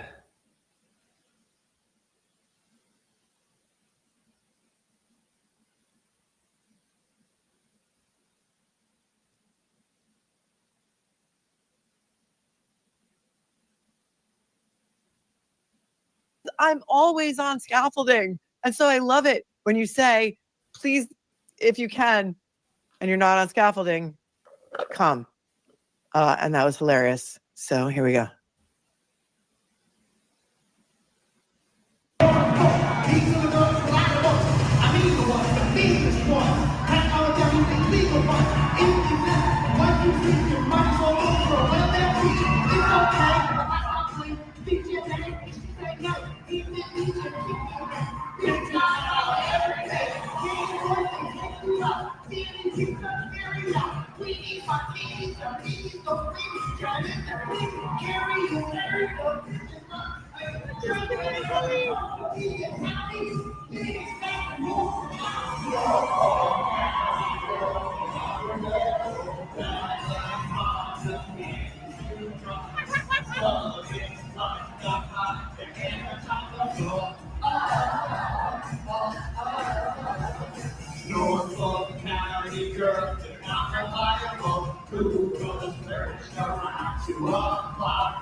Yeah, so yeah, Is that amazing? Oh, that was awesome, man. That was so much like the crowd, dude. I can't tell you just how electric the crowd was, like fucking going nuts. So you'll hear the whole lyrics. Obviously, the audio is the best, but backstage. But thank you, Melanie Little, for sending that. Appreciate that. But so that's a little clip, little teaser you guys got there, the whole thing. But man, I cannot fucking wait to see this. This is going to be so awesome when this happens, man. When this happens, it's going to be the best. So. And yeah, we hit the high notes with the Norfolk County. Yeah. All right. So, yeah, I had a great time. Then afterwards, the VIP people came up. They set up like a whole line, a meet and greet line. We stay on the stage, and let me tell you, they know how to get people in and out. This is not their first time doing this. And they told us ahead of hand, we are going to get these people in and out. We take a picture. You give them nice to meet you. Give them a thing. That's it. He goes, but some people, they want to tell you their whole life story. We don't do that here. We just get you in and out. I'm like, and they weren't kidding. Like if there was one lady who, again, I love these people. They all pay $250 to see me. But one lady wanted to tell me everything. She's like showing me a picture and like, you got to see this and blah, blah, blah, blah. And I'm like, I can't be mean. I can't tell people no. That's a big weakness I have. I'm really bad at no. I'm like Bradle. And so I just, oh yeah, but James from the Wilbur was just like, okay, miss, let's go. And she was not having it. There was one lady, I don't know if it was her birthday or something. She did not want to leave me. And they would just try to like drag her ass out of there. I go, I'll be at the casino later. Just come talk to me. And she talked to me there. So, so we met everyone there. I met a lot of really cool people that came through the line. It's so weird when people are like, it's not weird, but like, it is weird. It's like for me, because I'm just like I'm a normal mom, I'm a normal dad, and it's just so weird that people are like excited to see me. Like when they see, like, I can't, that's never happened before with me. I'm new to this, when people come up to you and they're like, when they first see you for the first time, they're like, and I'm like, yeah, it's me. It's like, it's just me, I'm just normal Timothy Kearney, just your average award-winning journalist. No big deal. Just a regular soccer dad. Exactly. I was at a soccer game the next day, doing my thing. So, but it's just, it's fun. It's nice. It's so flattering when like to have somebody, have a complete stranger, like get excited to see you and like, oh my God, like I can't tell you how cool that is. That's the coolest feeling. So, and I'm new to this, but I love every minute of it. It's really fun. And I'll always just be humble. Like I can't say no to people. Like I'll talk to anybody, I'll never be too cool for school. I won't be like one of those, like when I met this Red Sox player. One of my favorite Red Sox players growing up was a guy outfielder by the name of Troy O'Leary. And Troy O'Leary wasn't anyone's favorite player. Like he was good. He wasn't never an all-star or anything like that. And I love Troy O'Leary. And I was like I was in a game in Anaheim, actually. I went to an Angels Red Sox game out there. And Troy O'Leary's there. I'm like, hey, I asked Troy O'Leary for his autograph. And he like, he just kind of brushed me off. I'm like, bro, I'm like the only fucking Troy O'Leary fan in the world. You can't sign my goddamn, like what? I'm like, I'll never be Troy O'Leary. He was a solid player. Like he was like a Mike Greenwell type. He's like, he's good. He's not great. He's good. He'll hit 280 and get you about 25 home runs. He'll be solid, But, and so I'm like, I'll never be like that. I'll always talk to people. And so, but it's also a weakness I have because I can't ever tell people no. And, like Erica Walsh just gets people out of there, like throws them out the club. So I go and, to the casino afterwards and everybody's there and I go in there and I can't walk 5 fucking feet without a million people trying to talk to me. And I'm trying to order a drink too. And it was crowded there. So I had to double fist. Did you see me pictures? Cause I had to order 2 at one time. Cause I'm like, I can't go back to the bar. I got whatever. And, I start taking pictures with everybody and just talking to people and chatting them up. And man, all the boots on the ground people were there. That was great to see. Betterow was there. Bradle was there. We took a picture. You guys might've seen it. I posted it on the Twitch Twat. Where is it? It was good. Yeah, this is a great picture.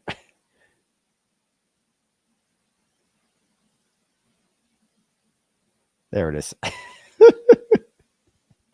That's funny. Yeah, no, this is Mini Glare. That's him. I met him. I'm like, holy shit. Honey, I Shrunk the Glare. It was awesome. This guy was cool too. I really like that guy. And that's not a shot at him. He was a really cool guy. But yeah. All right. So yeah, it was just a really cool experience. I ended up going to bed at like 3:00. I just remember being down at the bar still. And I'm still looking. And then I turn around. Who's chatting it up still at 3 a.m? Fucking Betterow is still up. He's like still going strong. I had to leave. I'm like, I'm going to bed. And God knows what time he stayed up till, but I was out of there. I was tired. So I went to bed and, I woke up the next morning, picked up my daughter at Cheer in Tewksbury. And so I go to pick up my daughter at Cheer in Tewksbury and I'm like standing outside and waiting for her to come out. And then a girl comes up to me. I think she was a cheerleader. She had to be like 14. The girl comes up to me and she goes, "Can I take a picture with you?" I'm like, "Sure." She took a picture of me and doesn't say anything else and just walks away. She's not like, you know what I mean? Not like, "Oh, I'm so-and-so," or usually they say like, "Oh, I love your stuff," or "I'm so-and-so," whatever. She's just like, "Can I take a picture of you?" I'm like, "Sure." And I told my daughter after, I'm like, "Some girl on your one of the cheerleader asked me to take a picture." And she's like, "What bow did she have?" I'm like, "I don't know. Apparently the bow determines what team they're on, but I don't know." Anyway, so that was a fun experience. And then, yeah, I was really, really hungover the entire day because I had 2 or 3 shots of Fireball and a bunch of Coronas. And yeah, that's it. And I was hanging out with the boots on the ground people, everybody. I chatted up with everybody. I'm probably forgetting a whole bunch of shit. But you guys get the point here. It was a fun evening. Did I have anything else I want to bring up about the evening? Any other videos? Oh, yeah. This. Oh, God. Well, Erica sent me this. This is more boots on the ground people. Oh, we were hanging out at the Shake Shack. That's where we were. Jack Kearney was there. Brandy was there. Timo was there. The whole crew was there. Maria, Brandy. Did I say Brandy? Lauren Murray was there. The whole crew. It's great. Yeah. Oh, we should watch some JFK. Yeah, we got to watch the JFK. JFK was there too, documenting it all. Let me bring up his channel. Scott McGinnis, of course, was there.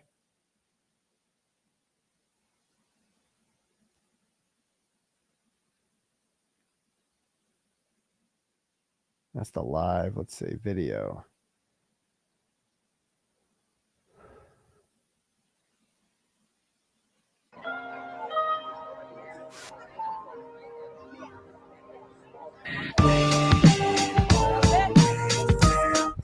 Let me ask you a question. How do you feel right now after selling out the Wilbur Theater? I feel electric, brother. That shit was amazing in there. The atmosphere in there, dude. The hour leading up to it, we could watch the videos of people coming in. We were watching your stream, actually. Really? Oh, yeah. I was watching.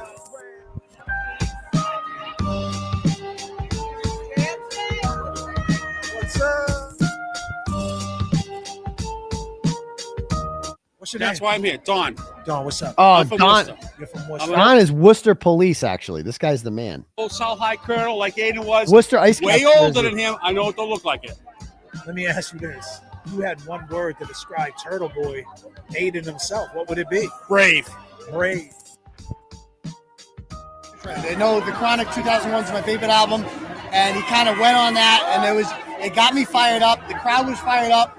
When Auntie Deb came out, bro, electric. The crowd went nuts, and I'm like, oh, bro, when I come out, it's gonna be chaos in these streets. And I came out there, and it was like fucking nuts, dude. Did you think ever in your right state of mind that you would be at the Encore at an after party after selling out the Wilbur downtown Boston TV? Never. I was a high school teacher. You know what I mean? It's like, this is new.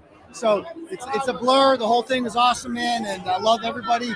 Shout out to all my supporters. Love you guys. Absolutely, my Oh, brother. that's the purple Kool-Aid man right there. Oh.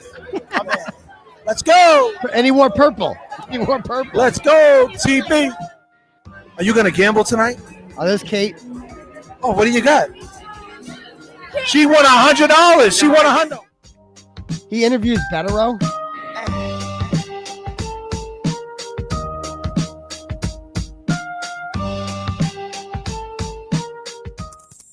R.I.P. John O'Keefe, right? For sure? Tell the people R.I.P. John O'Keefe one time. That's what we like to see right there. Boston finest. That's how we do it.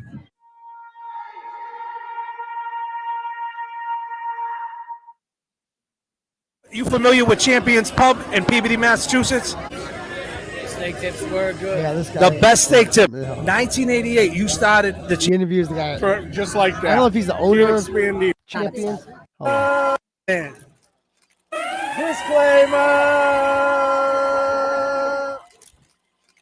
Let me ask you this. Are you guys upset at all that Karen Reed didn't show up tonight? Do you think she should have been here? No, I don't think she had to. I'm not upset. She This needs is- to this- stay they- safe, liked it, but I'm not upset by it. I think it was smart for her I not think, to yeah. I think it was smart for her not to be here. Oh, fuck.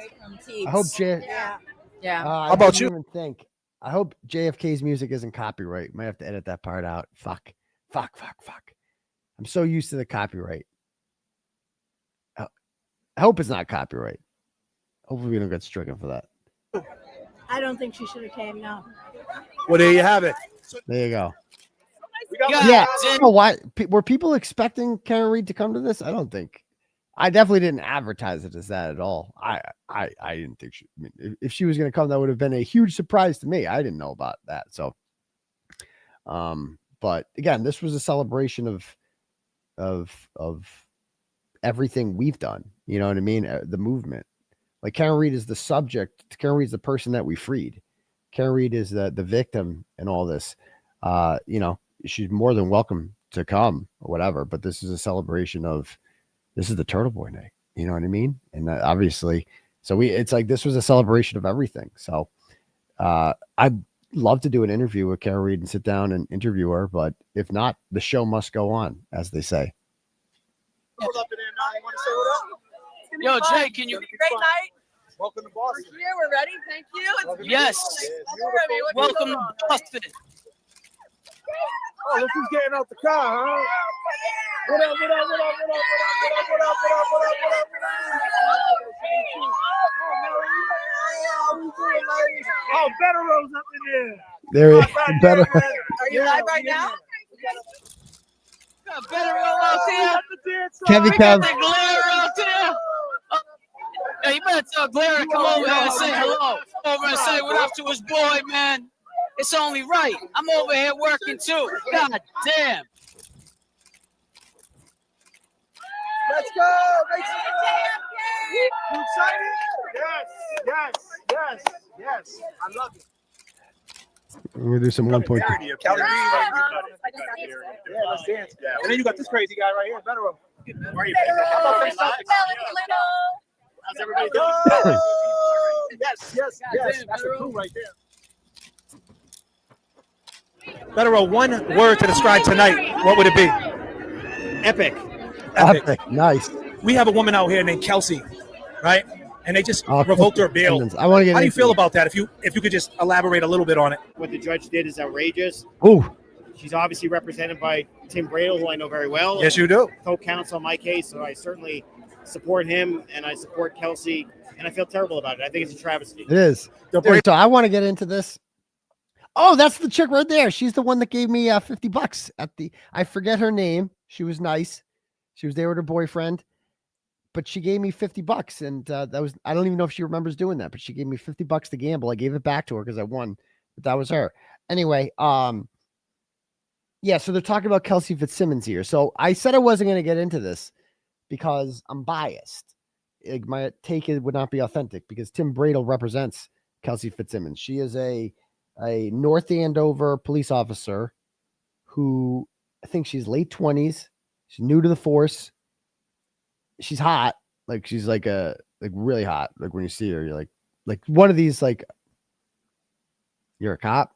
But anyway, so she got a little baby, and I think she's got some postpartum thing going on, and she is the child's father, the baby daddy, as they call it. I don't know why people don't like that term, baby daddy, baby mama. What else are you supposed to say? The father of my children, the mother of my children. That's a lot of words. Baby daddy, so much easier. Anyway, the father got an order on her. Just went in front of a judge, made a whole bunch of allegations, got an order on her, and had the baby taken away, just like that. And so who knows if those allegations are true or if they're documented or whatever. So they get an order. So they go to serve the order and take the baby. I don't know if the baby was there at the time, but apparently she, from what I understand, she put a gun to her head, and because she was so upset, didn't want to live without the baby, and ends up getting shot by another North Andover cop who is serving the stay away order to her. And they were engaged. Thank you. He was a firefighter in town, apparently. And he goes in there, the police do, to serve this order, and she ends up getting shot.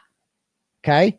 And then arrested and charged with, I don't know if it was assault with a dangerous weapon, assault, but like attempted murder. They grand jury her, and she's in jail this whole time.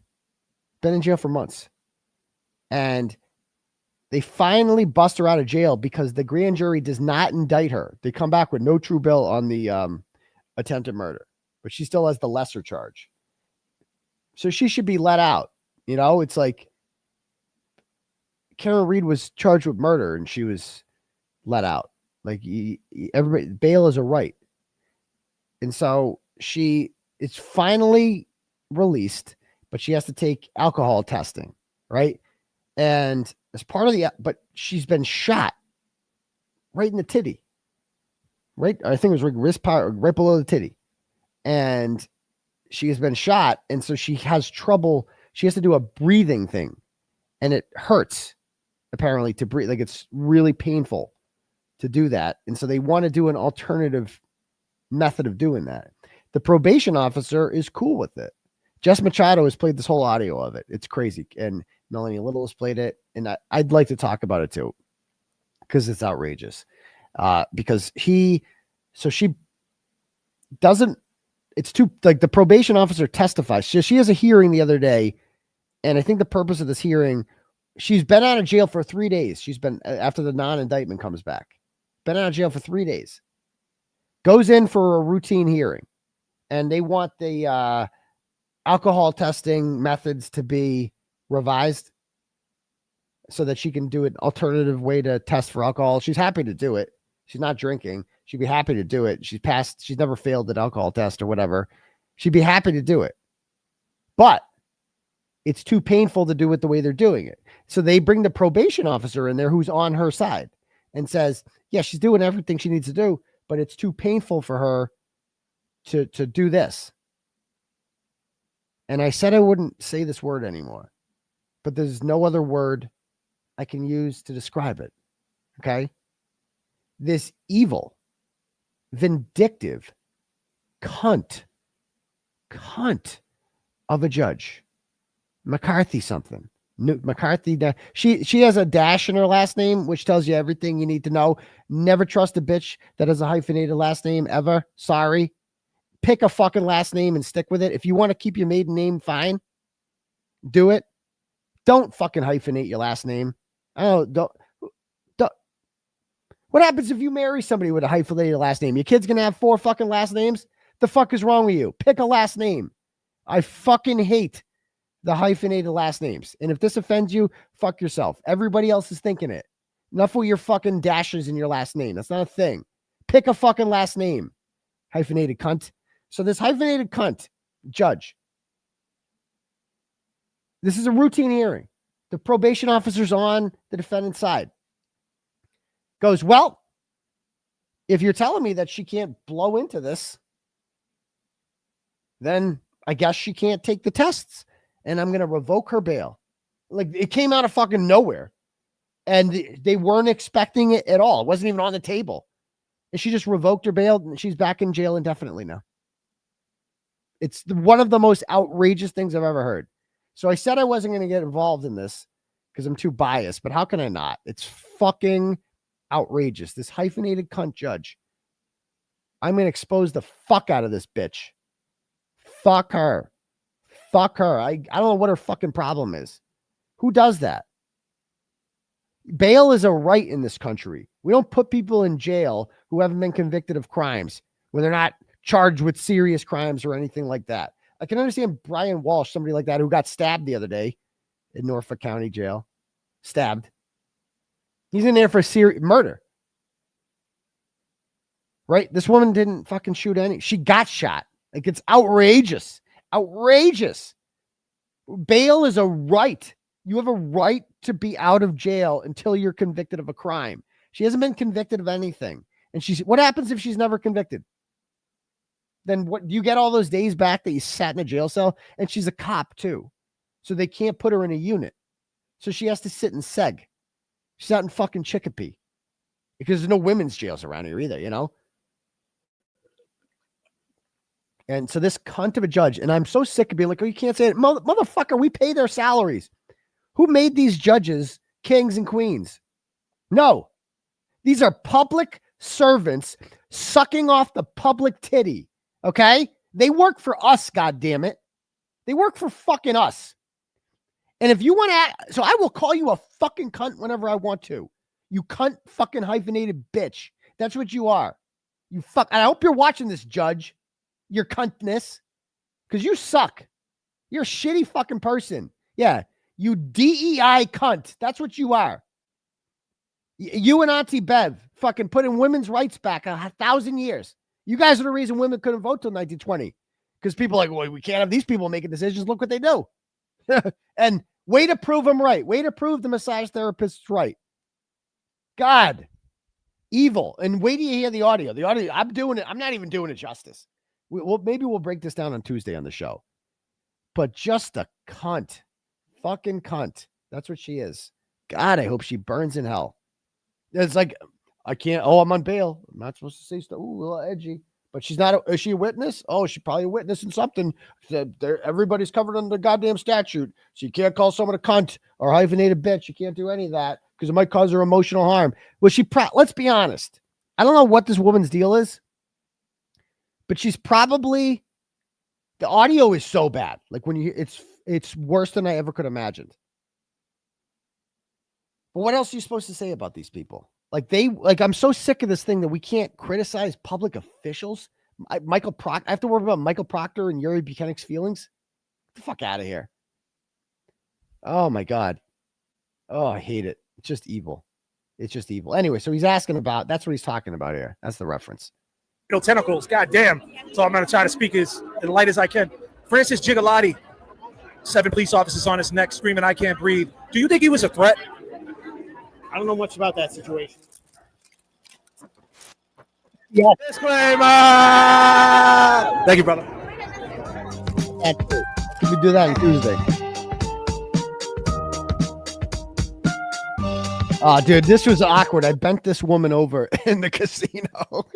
It looked bad.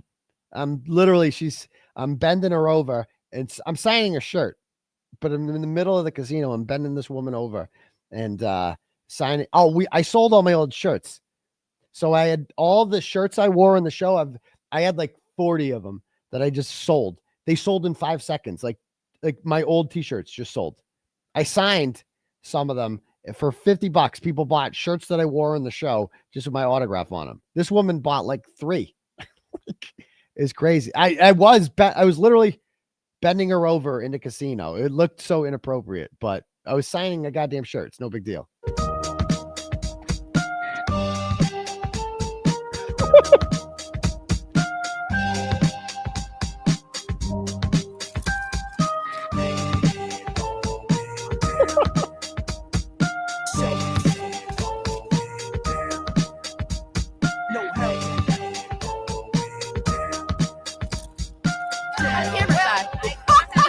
Not with that hair. Come on, stop it. The show was amazing. Amazing. Nothing less of amazing. JFK, you're way more handsome in person. Oh, wow. Can we put a disclaimer up? The dimples, gorge. No disclaimer. It's absolute truth, bro. No disclaimer. No disclaimer. If you had one word to describe TB, what would it be, Turtleboy? You first. Vicious. Handsome. How about you? I would say justice. Justice. How about you, sweetie? Hilarious. Hilarious. Let me ask you this last question. Come on, let's get a disclaimer. Disclaimer. Do you guys think that Karen Reed should have popped out tonight, came out tonight? We would have loved to have seen her. I don't know about coming out tonight, but she should have went on TV show. Ooh. Okay. How about you? I think she's got to do what she's got to do. I respect it. Right. I was hopeful she was going to make an appearance tonight, but I'm certain she's going to collaborate with Turtleboy in the future for sure. She owes it to him, my opinion. Appreciate you, ladies. We love you, JFK.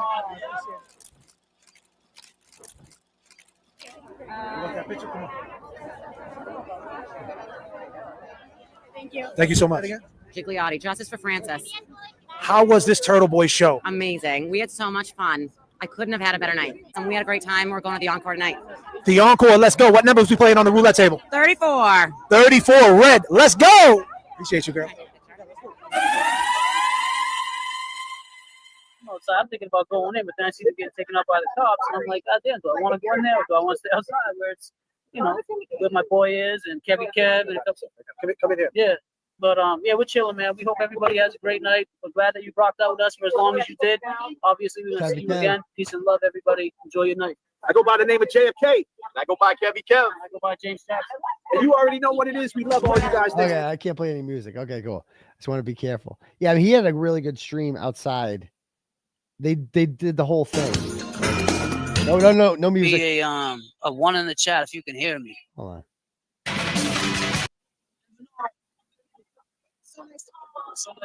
They play a lot of music on the streams. Nobody. Nope. I'm flying a big ass plane. Fly in. What airline? What airline? Delta. Oh, this is when the glare gets there. Boom, 30. He is an icon. What up? What up? What up? You got one word for Turtleboy? Oh my gosh. He is an icon. Oh, That's one word. Nice. He is devoted and unrelenting. What's up, Jay Jackson? How we feeling? We're chilling, man. Let's We ask out this here. dude right here. You got one word for Turtleboy? He's like, I'm with my wife. How about you? You don't got a word? He's You like- let your wife speak for you? He's like, I got Go. dragged here by Let my your wife. What's your name? Huh? What up, Nico? You come over here and sit What with up? me. Can I have my? Can you pass? Actually, will you help me?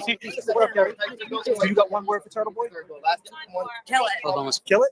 Nice. That's 2 words, sorry. That's all right. Nice to meet you. You want Kevin Cat to dance? Oh, dance off time? Go ahead, bust the move. Oh, his ain't. Hold on, one second. People. Yeah, let's go. Yeah, come on down, come on down. I got you. Come on down, come on down. You guys are great, man. Cat's right there. Kevin Cat's right here. Oh, this is when the glare. Out the car, huh? Yeah. What up, what up, what up, what up, what up, what up, what up, what up, what up? Oh, Better Rose up in there. Oh, right there, man. Are you live right now? Yeah, how you doing? Better Rose up in there, you already know. Yeah, you know how we do it. Yeah, Jay. We got better roll out there. We got the glare out there. Hey, you better tell Glare to come over here and say hello. JFK, you better tell him come over and say what up to his boy, man. It's only right. I'm over here working too. God damn. They stick James Jackson in the alley. How did he? JFK Yo, they're got the doing me good job. dirty, Chad. Yo, Chad, everybody. Better roll. Jay, doing me dirty. God damn. Welcome to the bean. Hey. Oh, Jack, what up, come ladies? over. You're live right now. Let's go. The Glamour, come on. Hey, man, how you doing, man? Oh, I got to go say what up. How's the fight? You got like 800 people watching. Glamour's up in there. That's her name. He's Kathleen jet lagged. McCarthy Neiman. That's her name. We out here. What up, bro? Chilling, brother. How you feeling? Chilling. Say what up to the chat. What up? How you doing? I'm good, good, good. Hi, Kevin. Kevin. Yeah. Nothing but love. Make some noise, people. What up? You excited? Yes. I love it. Oh, yeah. The stream got a little bit better. My friend Amy JFK, please. What up, baby? Hi, Amy. Where did James Jackson go? Oh, he's across the street. He abandoned the base game. What up? Say what up to the people. What up? Janelle Webb. There she is. Yeah. Sure. Hey, I'll see you, bro. I'm here. You already know, Blair. How was the flight, bro? It was good. All Oh, right. there's one. What's up, fellas? He asked this Boston police He's an influencer, man. Clear. He's an influencer, content creator. What a John O'Keefe. R.I.P. John O'Keefe, right? For sure? Tell the people R.I.P. John O'Keefe one time. R.I.P. John That's what we O'Keefe. like to see right there. Remember, they always say, "Oh, you guys never mentioned John O'Keefe. All you talk about is Karen Reed." We talk about John O'Keefe all the time. Just a lie. The finest. That's how we do it. There was only one side fighting for justice for John O'Keefe, and it was us. Shot right there. Hey, my man. How's everybody doing? Right around, Say yeah. R.I.P. John O'Keefe. Kevy Kev needs better. He's like, I heard all about you with the dancing. With the dancing. My sister, the best Fenway. I was like, Say what up, sis? I watch her all the time. Yeah. What's up, man? Say what up to the chat, man. Yeah. Everybody's live. Oh, some of them want to be on here. No disrespect. What up, Lisa McDonald? Nice to meet you. There she is. All right. Who's your daughters? My daughter. Your daughter. You brought, yeah, mommy and daughter came. High fives. How you doing? Esty was no You guys show. having a good time? No show. No You Esty. guys look like sisters. God damn. Lisa McDonald's not playing games. She needs to calm down. Oh, are you? Oh, you called, right? Did you call on the phone? No, I sent you Venmo. Oh, a Venmo with the real. Okay, with the Venmo. I got it. These are like my besties. Oh, really? Nice. Look at the crew. Yeah, they are gorgeous. Yeah, okay, let me get a picture of you, brother. They're part of the I mean, it's a good looking crowd. You got to be honest. It's like a lot of pretty ladies there that night. A lot of them. Let's go. He's gonna love this. Thank you. I'm saying exactly. Appreciate It's it. Man. true. Appreciate the time.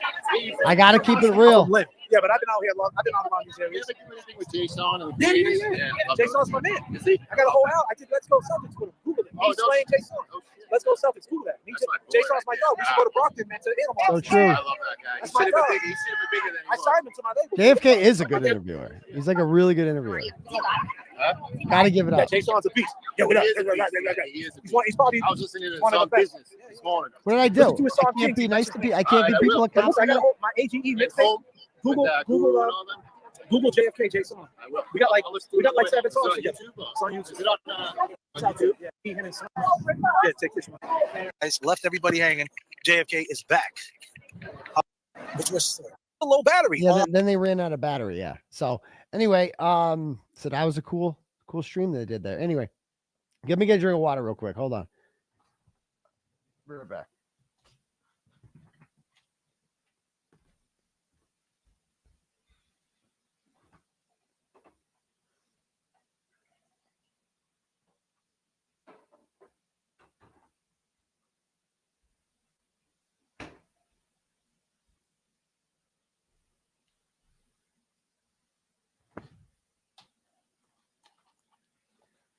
Oh, and one more thing.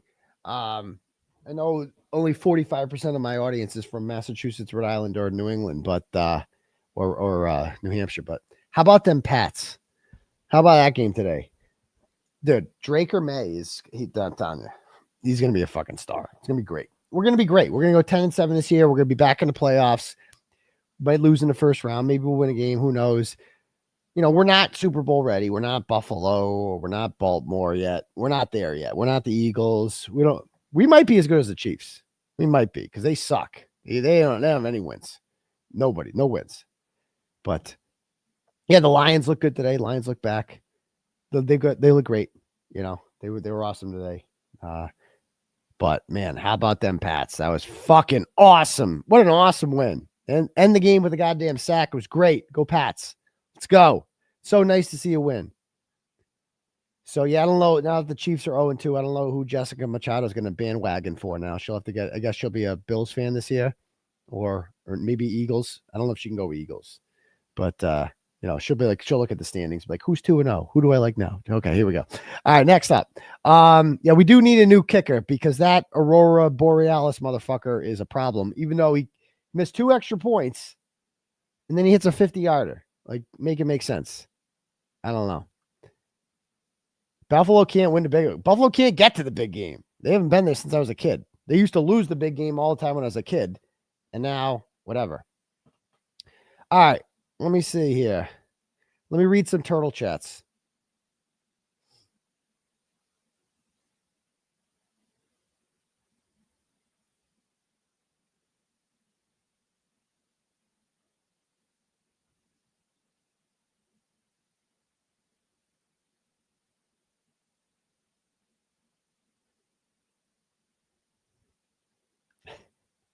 All right. Laura sends $5 and goes, curious. After you were acquitted of all charges dropped, would you say it was the best thing to happen to you? Yes. That's a really good question. That's a good question somebody could ask. Instead of asking about how big is it. That's okay too, but I can't answer that. I think my answer was big enough to get me in jail, which is the truth.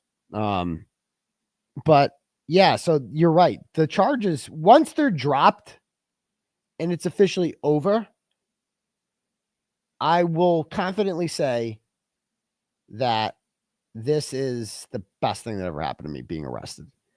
The jail, not so much, because that was traumatic and this took 60 days of my life and it fucked me up.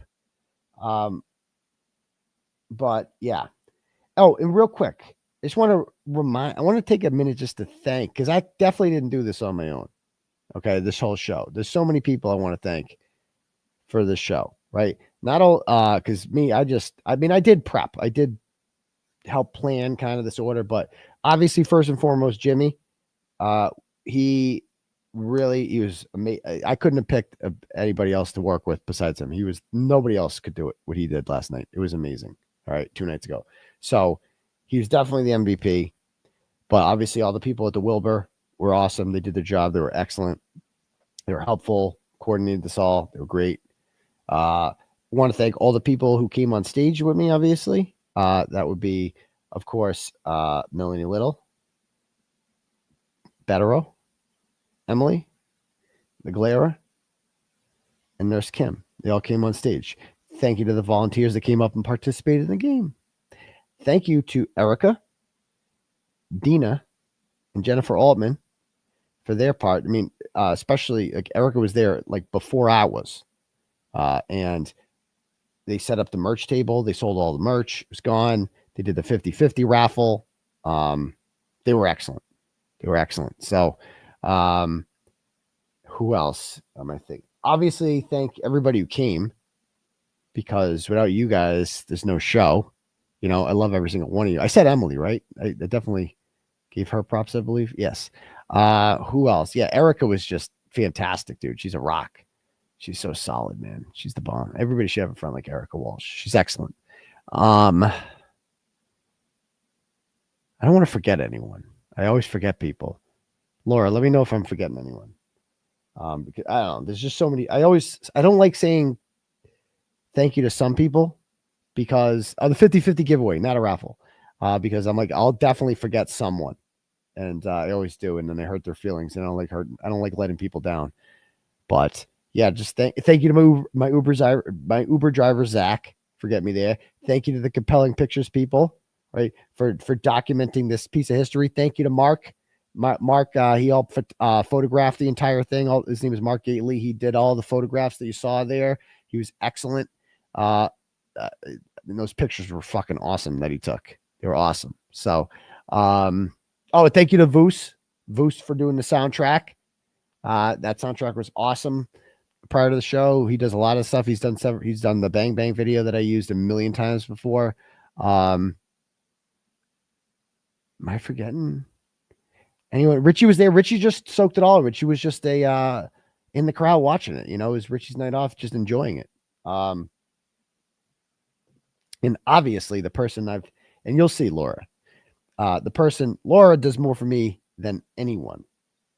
And she's getting a proper shout out, you'll see in the documentary. But you guys don't know about Laura because she doesn't come on, she doesn't show her face, she doesn't come to America. She lives over across the pond, and she does everything. She's like, without her, this whole fucking operation would probably just fall apart. It would just be very bootleg. It would still continue, but it would just be, I would forget shit a lot more, and it would be like, oh shit, you forgot to do this, or you didn't, I would just not have graphics set up ever. There would be no Instagram. I don't do the gram. I don't know how to do that. TikTok, anything like that. So Laura's like the real, besides, she's really my number two when you look at it all, like not even close. Like she's easily my number two when it comes to everything. Like people, like just no doubt I don't have any full-time employees or anything. She's as close as you get. But yeah, I met her through Turtleboy, actually. She was just a person in the comment section that was commenting a lot and would message me once in a while with like story ideas here and there. And then, but just was helpful and like really resourceful. And, would just wanted to help and help out. And boy, did she ever. So there's that. So, yeah. All right, cool. But anyway, if I forgot you, I love you too. Everybody was there. You're fucking awesome. So thank you so much. Okay. Let me get back to the turtle chats here that I was just reading. Yeah. So after what will I think? Yes, I would think that's a great question. I do think it'll all be worth it because it made me bigger. It certainly like built my profile. Like once I was arrested, like before the mainstream media could just kind of be like ignoring me or whatever. Like I was definitely a big part of the story, building it all. But once I got arrested, like they made me part of the story. They always say like a real journalist wouldn't insert himself into the story. Well, I didn't. The Commonwealth inserted me into the story. They inserted me into this by arresting me. They didn't have to do that. They chose to do that. And Betero Mega Motion is coming out this week. I'm hoping Tuesday, maybe early. We'll see. No promises whatsoever. But definitely this week, Mega Motion's coming out for my next hearing on September 24th, which is a Wednesday. So it is going to be epic. Unfortunately, a whole bunch of it's going to be redacted because the Doolin ruling about, redacting stuff. I mean, this whole thing, his whole basis for impounding all these documents with the protective order is because of the fake victim's phone. Like, her fucking phone is the holdup here. So I got the fake victim's phone, and Tully just gave us the whole thing because he had to, but he was supposed to redact shit out of it. For instance, I don't need the fucking emails with the kindergarten teacher. I don't need that. That's none of my business. That's not pertinent to my defense. I don't need any of that. Right. But we got it. And we weren't going to use any of that stuff. So, but she's like, when Tully gave me the whole thing and she found out about it, I had already distributed it to a whole bunch of people. I don't even remember who we gave it to. I'm like, bro, you got to see this shit. This shit's crazy. It was just given to us. How could I not share that? And so I'm like, dude, you got to see this. I don't even remember who I sent it out to. I don't even remember. It was so long ago, 18 months ago. So I just start sending the thing out. And next thing you know, we got email from Ken Mello saying, you have to return that. You weren't supposed to get that. That was given to you in error. What? You gave us all because the phone is filled with exculpatory information. So we're like, hello, that we've cited before. It frees Turtleboy. It's the whole story of how I was set up. It's all in the fucking phone. It gets crazy. And so I've had it out there, and now a protective order is in place. So we had to send it back, the file that we got, and destroy all of our other ones digitally. But unfortunately, what I can't do is I'm the only person the order applies to. I can't distribute the phone contents, but I've given it to other people, and they've given it to two people, and they've given it to two people. And apparently it's all over the fucking internet now. And everyone it's like, bro, it's like the Streisand effect with these people. They want to, if they just ignored it, then people wouldn't want to look at it. You know what I mean? But I'm not sharing it. That's for goddamn sure. I don't even have a fucking copy of it. But yeah, I don't know how we started getting on that. What was the question again? I don't remember. But yeah. So will I feel better after this is all said and done? Yes, I will feel great. It's going to be just a part. Think of that. I think about that day a lot too. I thought about the day. I dreamt a lot about the acquittal of Karen Reed. I dreamt a lot about my first show, the Wilbur show. I knew I was going to do something like that when I was in jail, because you're down in the dumps in jail a lot. You're alone. You have all these supporters out there, and they're out there, but you can't talk to any of them because you're not on the internet. So you're just sitting in there, and I'm reading To Kill a Mockingbird and eating my 11 o'clock lunch and my 4 o'clock dinner and doing my exercise and just chatting on the phone all day. And the real world is going on out there, and I'm just not part of it. And I'm just sitting in this fucking cell 21 hours a day, dude. Try sitting in a fucking room 21 hours a day. It doesn't even have a chair in it. Nothing. And you just sit there. That's it. Just lie down in your bed. You read whatever. You've never seen time move more slowly than that. And so how I used to get myself through the day, right, is you just have to be positive. And I would think a lot about when I got out, the good times that were going to come, what the acquittal of Karen Reed was going to feel like, what it was going to feel like when the feds arrested the bad guys. That obviously never happened, but I dreamt about it a lot because they had to be positive. And I also dreamt about doing a live show, in person. And boy, did that come into fruition. Boy, did that happen. But then I think about my charges being dropped too. And that's kind of the final, that's the ending of this. When the charges against me are kind of dropped, we still will fight for justice for John O'Keefe, but what the fuck we do? I can't go inside 34 feet. I don't have the tools to solve. I can't do it. No one can. Well, the police can, they're not going to do it, But I do dream about that day a lot and how awesome it's going to feel. And boy, man, think of the party that we're going to have when that happens, dude.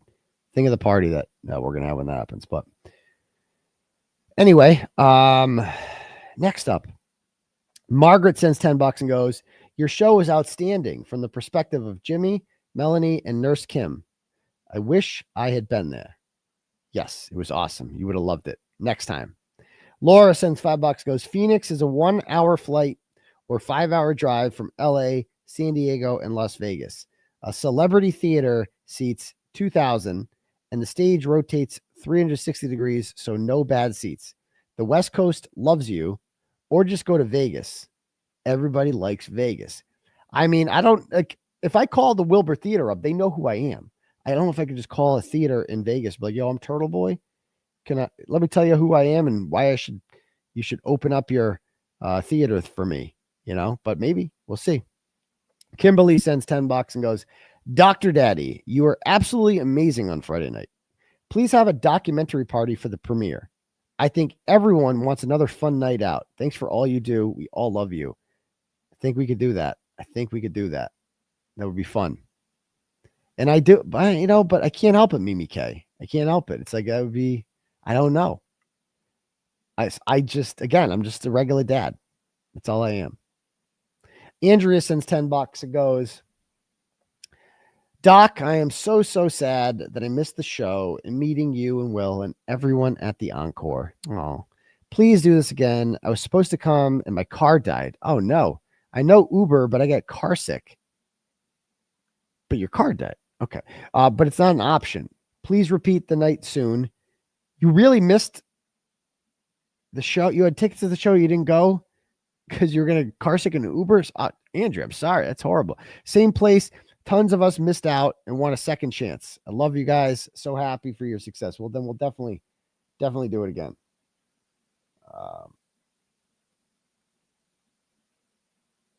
Okay.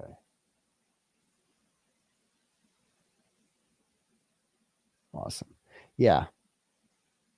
All right. Next. Glamasu sends $50 and goes, you have worked your ass off for over a decade, and spent 60 days in jail. I hate that I missed the Wilbur show, but I'm so damn proud of you. You've been around a long time, Susie. You kicked ass. We need a freestyle. You got one in the show. You'll see it. Keep kicking ass. Well, thank you very much, Susie. Dottie sends $10, goes, congratulations, Turtle. And to think, I used to wait for Food Stamp Friday. Now look at you. I know, all grown up. Patty sends $25 and says, amazing show. I had the best time. Did your dad enjoy himself? What was his reaction? Oh, he had a great time. He was proud of me. He told my son that too at the soccer game. He came to the soccer game the next day. He's like, Brady, your dad, people were loving him last night. They were so happy for you. You should be proud of your dad. So that meant a lot. That was really cool. 3 generations of Kearney men bonding over some soccer. There it is. Next up, Mimi sends $50 and goes, it was a hell of a show, Aidan. I'm so sure your mom is smiling down at you. Question. What does your dad have to say? That's a popular question tonight. And Patty just kind of asked it, and I think I answered it. So, but he had a great time. And you guys made him feel, it's flattering, like watching your son out there. And then all these people like, holy shit, your son's fucking so cool. Like, and that's gotta feel good, right? As a dad, if when I'm older and my son grows up, if he does something like that people love him for something like that, like that's going to be the greatest feeling, obviously, but yeah. I ate Megan, I met Megan in court. She was cool. I met her at the Josh Hubert trial last week. But I had a flag football game at 8:00. That was not happening, but we knew that. So my daughter slept over at her friend's house and they went to cheer together. And then the baby mama, is that what you call her? The mother of my children, ex-wife, whatever you want to call it. She went to the son's football game at 8, and then I picked the daughter up at noon. All right, next up. Amber sends $10, goes, congrats, TB. Show number 2 added to the bucket. Any thoughts on how Walsh can get shanked while isolated in medical? He didn't live in medical. I lived in medical. You got people confused there. Walsh lived in the SHU, the special housing unit. And that was for, or was it SMU? Whatever, there was SMU and SHU. And it's this, so how the prison works, there's 1A and 1B. And those are units that fit like, they can fit up to 80 guys. And two cells with bunk beds and all that stuff. And those like regular units, they let them out for 9 hours a day, go play in the basketball court, whatever. And that's general population. Then there's 2A and 2B. Those are 4-person cells. I would not want to fucking live there. That sounds horrible. General population. Then there's PC. That's for the diddlers and the cops and people like that. They also get 9 hours of rec a day. And I would have been happy to go there, but they wouldn't even put me there because apparently I wrote about some diddler in there. So I couldn't even go in there. And then there's Newman. When you first get there, they put you in this cell block, this area, and they figure out if you have gang ties or wherever. And, but they also get 9 hours a day. And then there's me in medical by myself, and I'm getting 3 hours a day.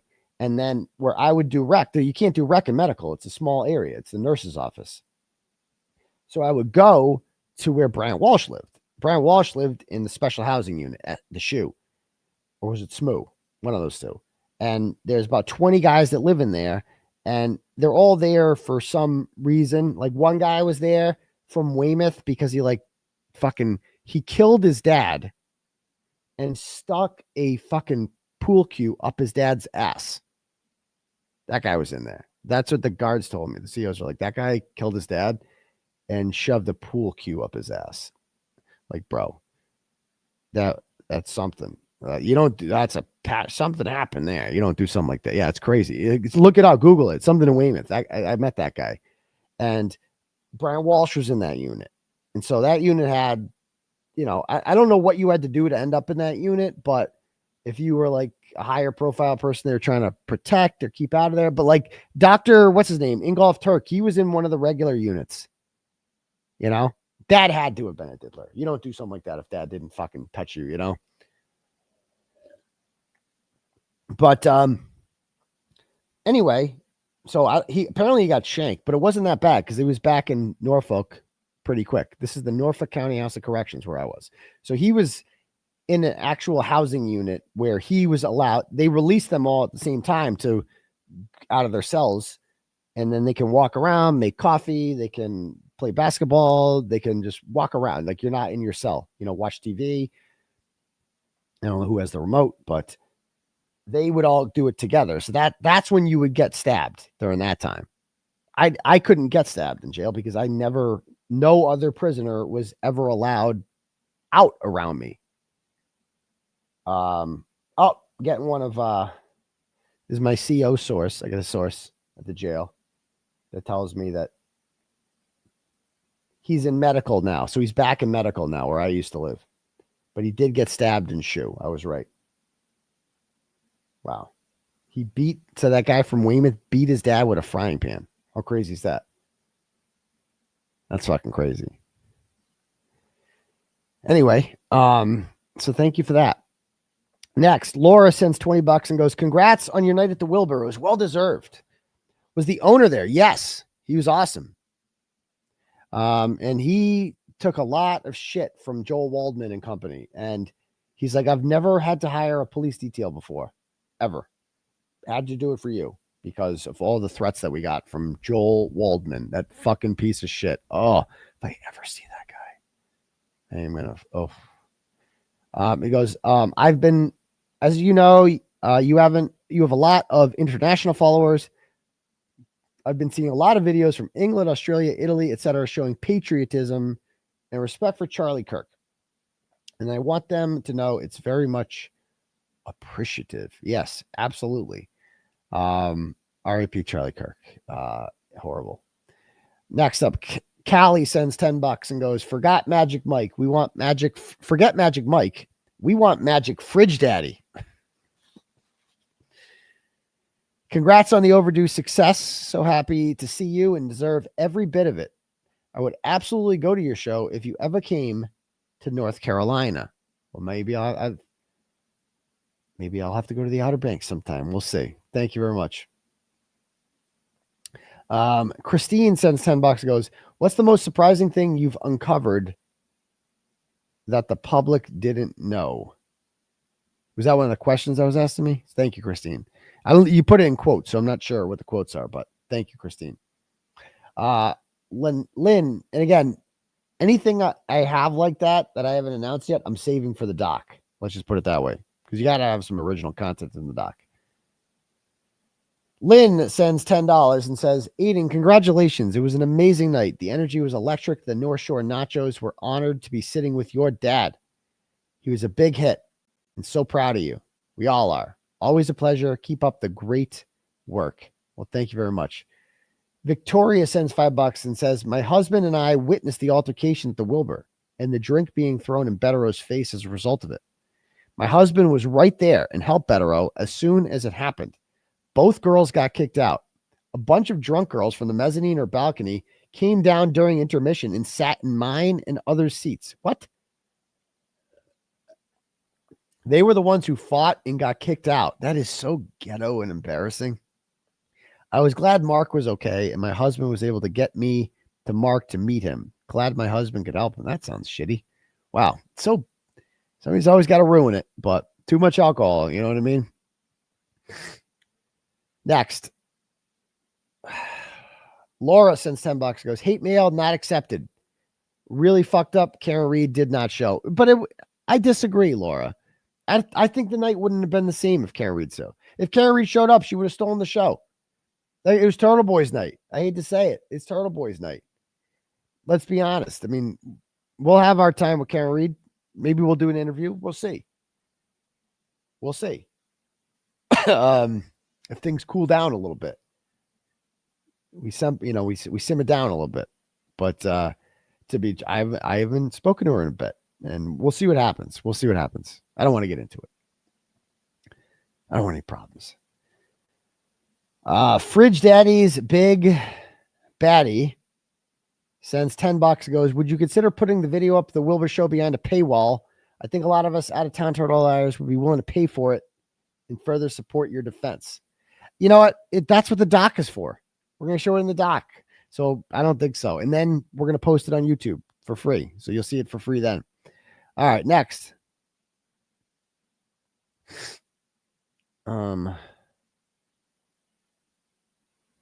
Rosaline sends $10 and goes, Doctor sold out. Crowd Daddy.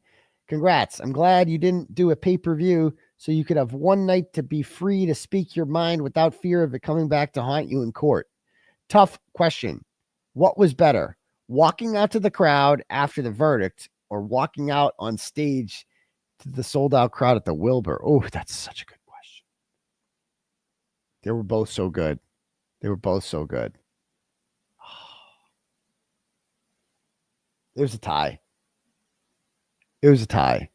They were both magical. Fucking amazing. Two of the greatest moments of my life. Fucking awesome. Awesome. Awesome. Best feelings. Oh, I love you guys. Next. Tara sends $10 and goes, the show was amazing and I had a great time.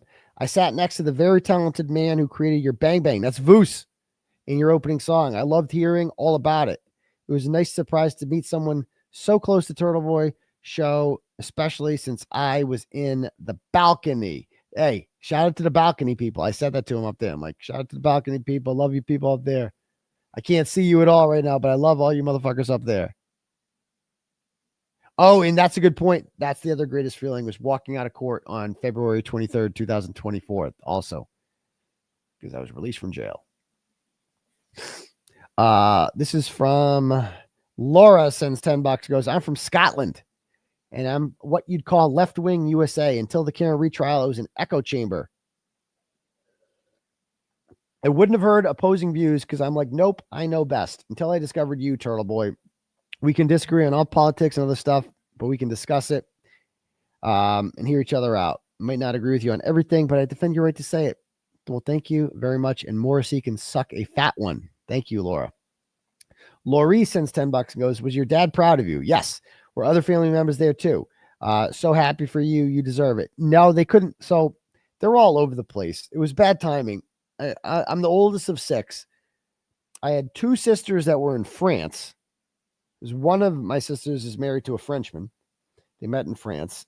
Their kids speak French and American. They speak English too, but they live in Massachusetts. But they go to France a couple times a year, and they were in France this time. And my other sister, who got married, is on her honeymoon in the south of France, so she wasn't there. And then my other sister was in New York City for something. And then my brother was in South Bend for the Notre Dame Texas A&M game. And then I have 2 other brothers. One lives in Dallas and one lives in Pittsburgh. So they weren't there. So I had no siblings in town. So they would have come, but my dad came solo. So there's that. Next up, Fabby sends $5 and goes, Aidan, we appreciate you being so down to earth and humble. That's why we love you. Now that the show is all over, are you hurt because Karen has acknowledged you? Have you heard from AJ at all? We all love you. No, I'm not hurt at all. I don't give a shit. It is what it is. So again, I'm more focused on the positivity, not the negativity. So, whatever happens. I'm just, dude, the other night was just all about, like, I got sent this really good comment that was highlighted, and I just want to read it. Let's see.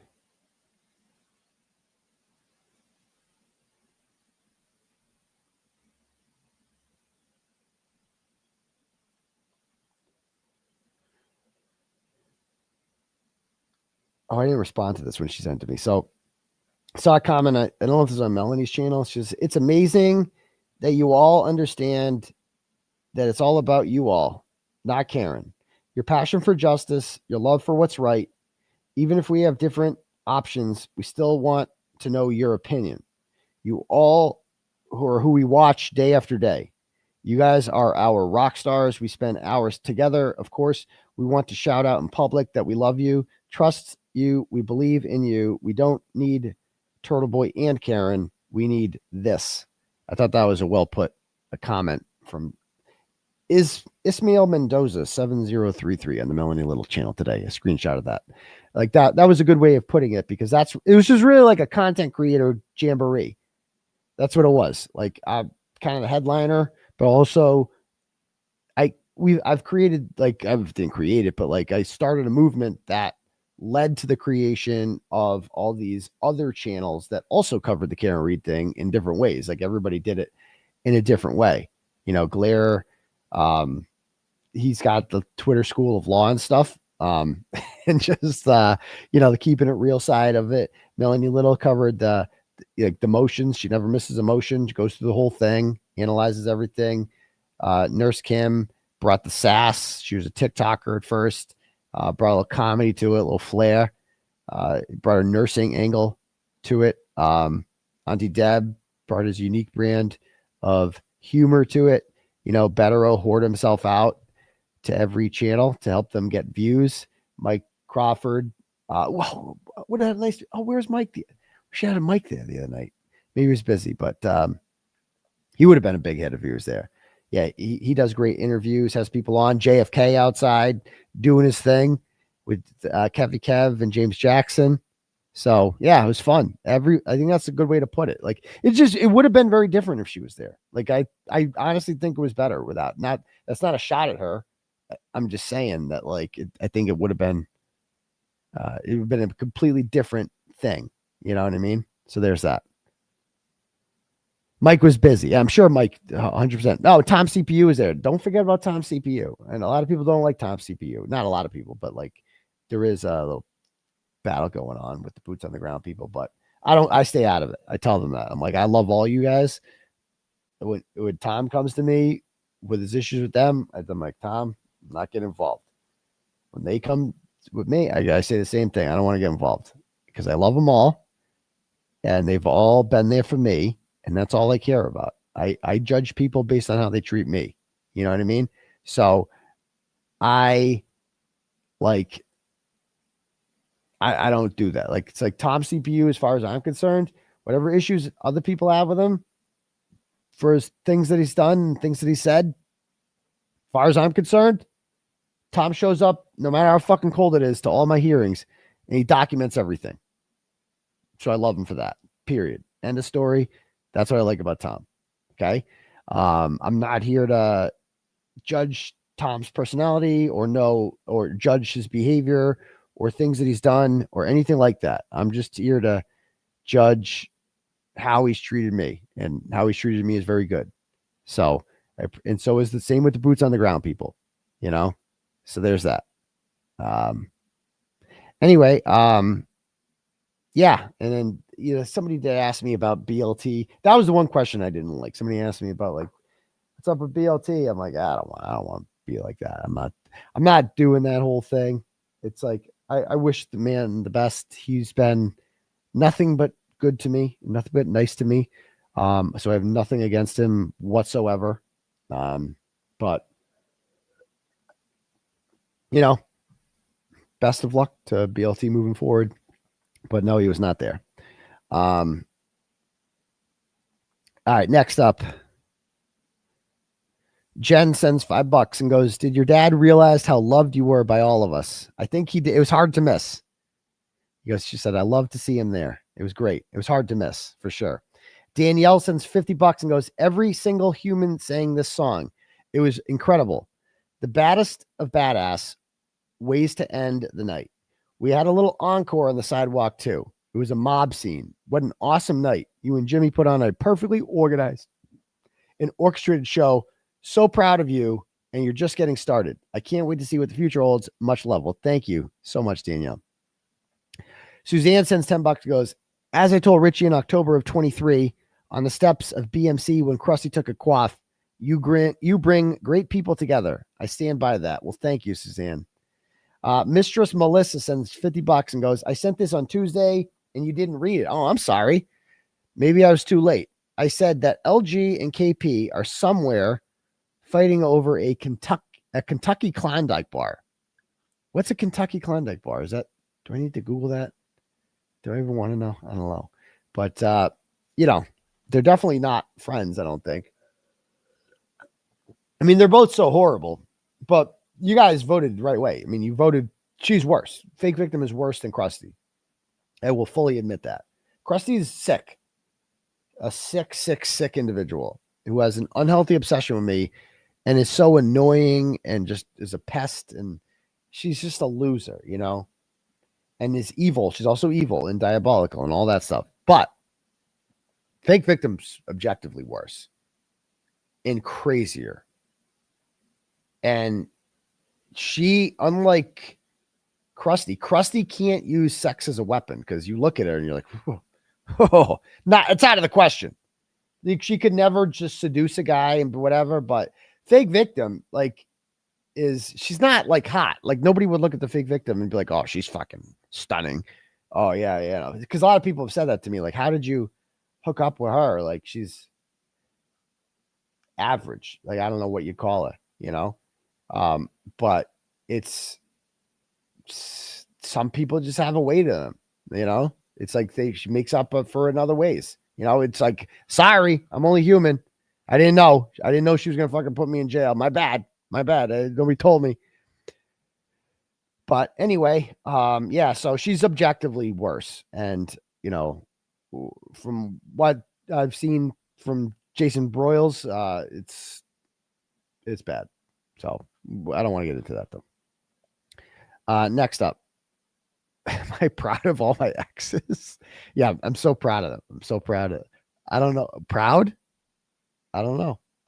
Some prouder than others. Let's put it. I'm friends with people I've dated, I people think that I can't every relationship I have ends up blowing up. It doesn't. I get along with my ex-wife fine. We're cool. I could sit in a room with her and the kids for hours and just shoot the shit. It's fine. Eventually I'll get on her nerves and I'll have to leave eventually, but we can get along fine. It's not a big deal. I dated Lauren, it's no secret and we're good friends. Not a big deal. You know what I mean? Not a big deal. Some people it blows up with, Legion Duso. That didn't work out. That was not Fake Victim. All I ask is don't release revenge pornography of me.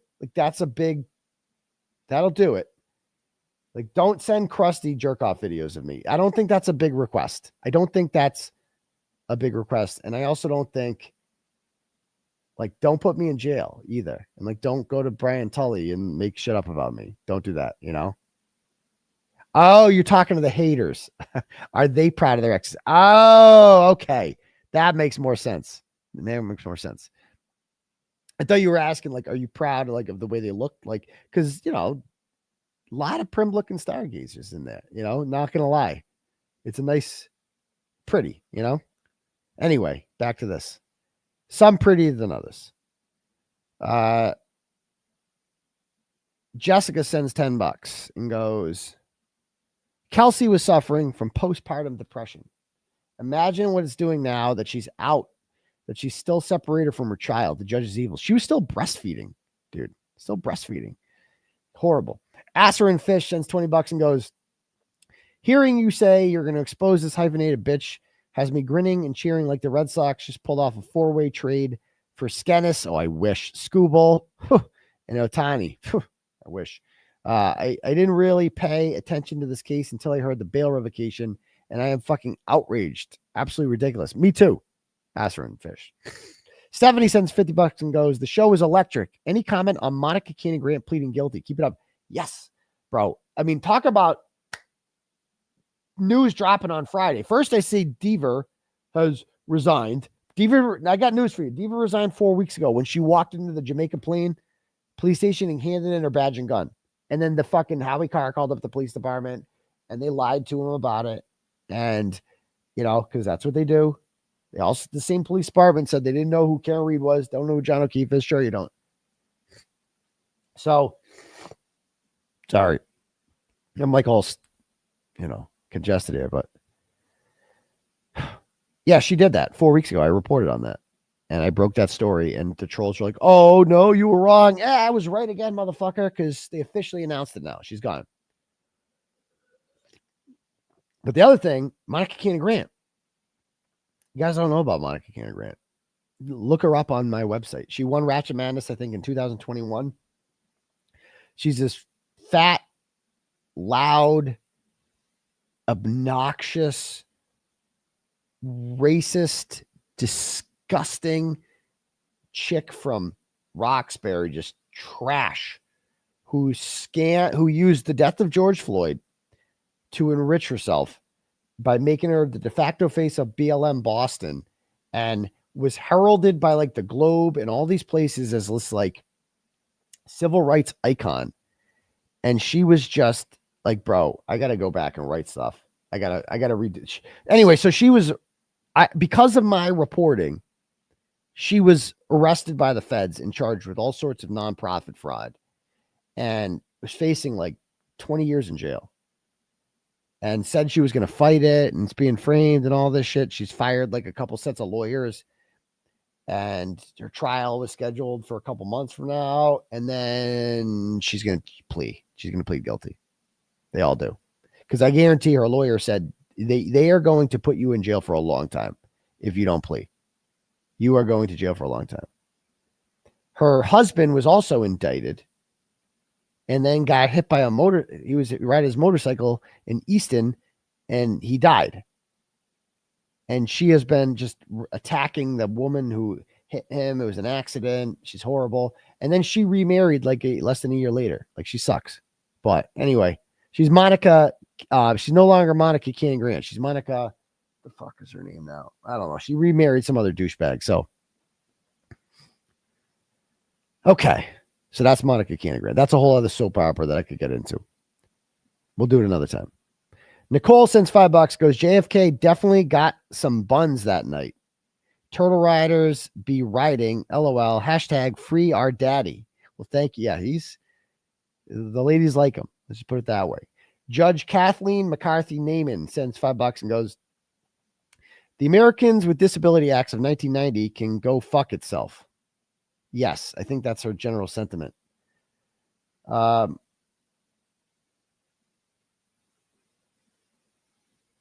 Oh, actually, yes. I was just sent this one.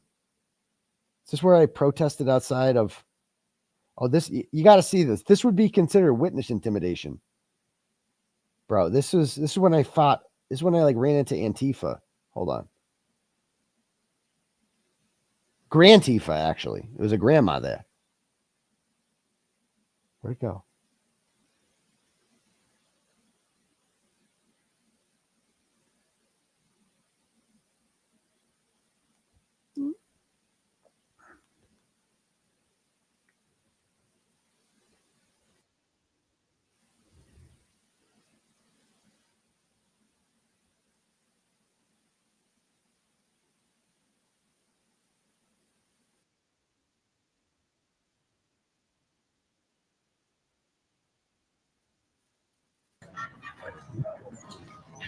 Oh, this is when Monica. So she had some sort of protest going on.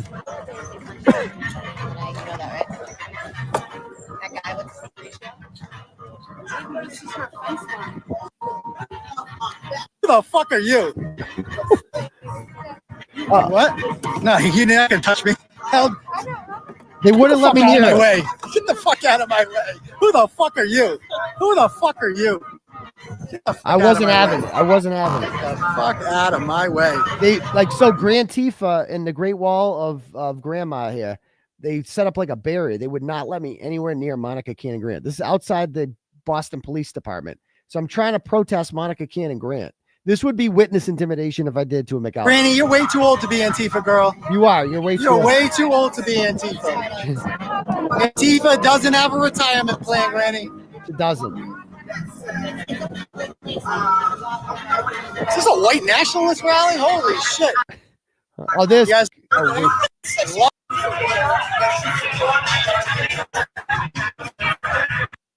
Okay. To use that kind of language with the black. Disrespectful to that was the same shit. I don't gotta agree with your politics to protect you as a black woman. I don't gotta agree with your politics to protect you as a black woman. I'm gonna say that shit one more time. I don't gotta agree with your politics to protect you as a black woman. Yeah, I don't want the stalker, Brian. When she wakes up in the morning, she's Like Brian Riccio, he's dead. You didn't go, did you? county lies to disrespect the white woman. Malcolm X gonna beat somebody's fucking head off. Yeah, a couple of them have rated Monica's. I mean, it's like 2 o'clock now. Anyway, It looks like a bunch of they were not letting me near. really nice. I'm gonna put one on. Anyway, I could watch this all day. That's that. I'll do that another time. Anyway, back to this. Paul Young's Esquire sends $6 and goes, Dr. Aidan, you could file a complaint with the Commission on Judicial Conduct against that C-word judge, or maybe an attorney could. Okay. We'll see how that goes. Dr. McGillicuddy sends $8 and goes, thanks for getting involved in the craziness with Kelsey Fitzsimmons. She needs you. I mean, all I've done is called the judge a cunt. I really haven't gotten that involved yet. But I'm just sharing my opinions on it. She's a cunt. Laura sends $10 and goes, hi, twin number 1 here. Sorry, I was bumbling the idiot during the QA.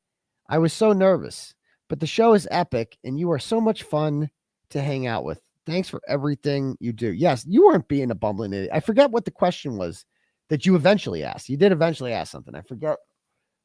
You did a centigraph thing there. But then we met afterwards, and you and your twin sister, you guys don't look like twins at all. I would have guessed that at all. And you guys were lovely. You were very nice people. And we had a nice conversation. So hope you had a good time. I hope you had a good time. And thank you, Laura. Megan sends $5 and says, I love you, Turtle. Well, thank you, Megan. Thank you. Whoa, Erica Madden sends $100. First of all, I'm really sorry about what's happening. It's a shame. She's the owner of the Star Drive-In Theater, and they are ending the lease. And they're going to try to put in a gas station there. It's horrible. She sends $100 and she goes, I'm sorry I missed your event. You've come a long way from the back of a flatbed truck in East Taunton with a mere 150 people in attendance. I have. So thank you, Erica, and I appreciate the support. Vu sends $10 and goes, in regards to if it was worth it, to quote Yamamoto, oh, geez, we're getting historical here.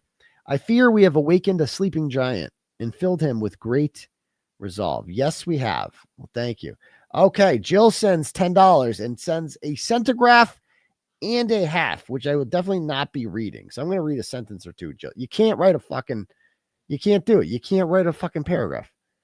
I'd stake my life on this. Powerful people, including the DA and state police in his office, are committing fraud and embezzlement. I don't believe the McAlberts are being protected just because of their power and because people are afraid of them. Okay, I'm going to stop there. It goes on and on and on about your theory. Thank you for the $10.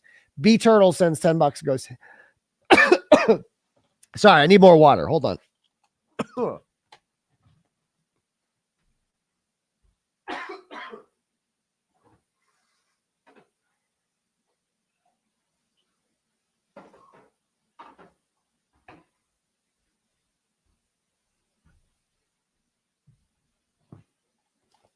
Sorry, Jill. That's a big no-no.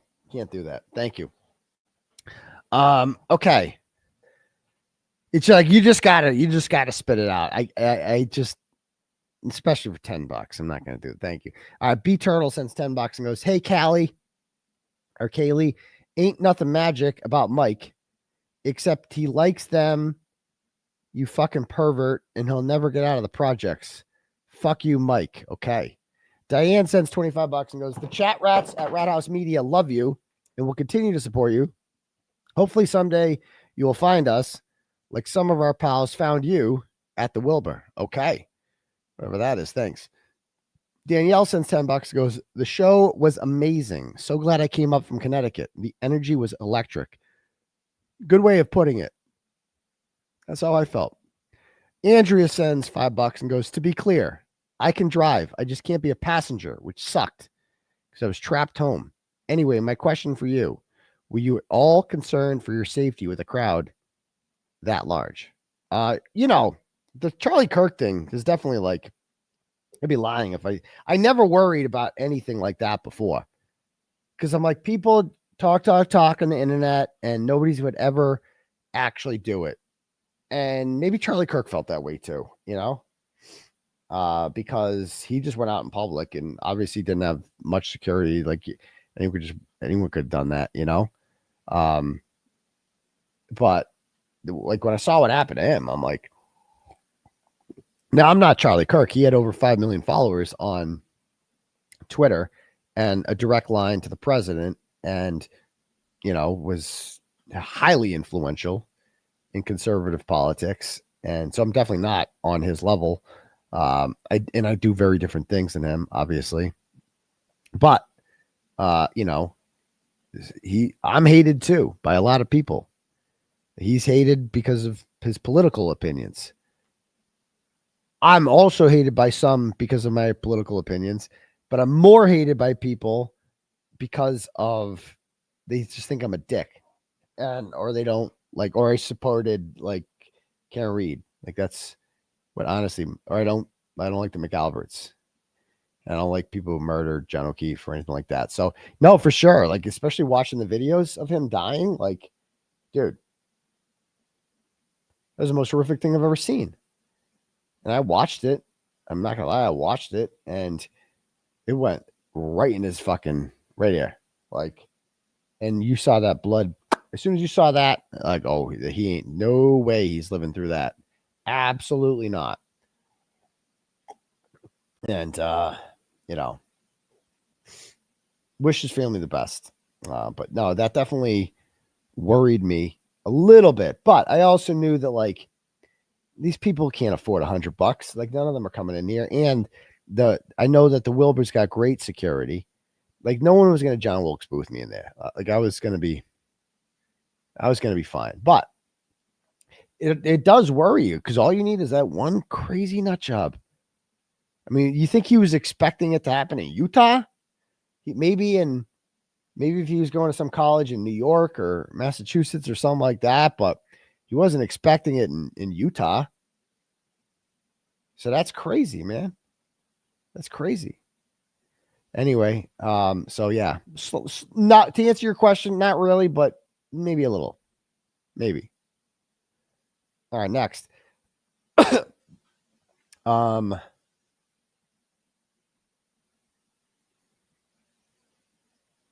All right. I think I dropped my phone on the floor. That's where my goddamn. Hold on. Excuse me. 1 second. All right. Any cash apps here I got to go over? All right. Nancy sends $50 on the cash app and just says, cunt. All caps. 4 exclamation points. She means business. Thank you, Nancy. Slay Ann sends $5 and goes, you see Kim Fair's tribute to you. The Frank Sinatra one. No, I didn't. I don't watch. Kim Fair has to be blocked. I mean, she's just delusional. That must have been tough for her watching me sell out the Wilbur, because it is a symbol of how fucking successful I am and how successful this movement was. Like, and you would think that after taking that many L's over and over again, they'd be like, you know what? I'm just going to move on. I can't beat this fucking guy. You know, she was the one promising I'd be in jail by last January and didn't happen. And, you know, like, oh, he's going to be convicted with Lindsay Gattani. Then I was acquitted. Oh, he's got all these charges. He's going to jail. Bro, they're all going to get dropped. Like, none of these are going anywhere. It's a fucking disaster. I have the best lawyers in the world. We're going to, and like, you know what the Wilbur was a reminder of when I looked out of that crowd and I heard all this shit? And I'm like, this is why I'm never going to be convicted. Like, take a good look, douchebags. You see this fucking crowd here? Good luck finding 12. Good luck finding 1. Never mind 12 who will ever convict me of witness intimidation and think I'm a bad guy. No one. No, I'm fucking beloved. I don't know if you guys know that. Like, people fucking, you hate me. I get that you guys hate me. Not you guys. The Kim Fairs of the world. I get that you guys hate me, but like, you're too stupid to realize this because you're fucking insane, but you are a distinct minority. Like, I hope you guys realize that you're a distinct minority. Like, in the real world, I sell it to fucking Wilbur. That's what I do. I have a fucking audience of millions all across the world. That's what I do. And you have nobody. Somebody should put up the clip of, no, she didn't. Did she cry? She really cried after the show. I have to see that. Even the judge laughs at your case and go, I know. Like, Doolin laughed. Say what you want about his rulings, but he laughed when that was brought up. Like, he obviously is like, this is a joke, right? Did she really cry? Because that I will watch. If I will eat her tears. If she actually did that, I have to see that. What's her Twitter? Andy something, do friends or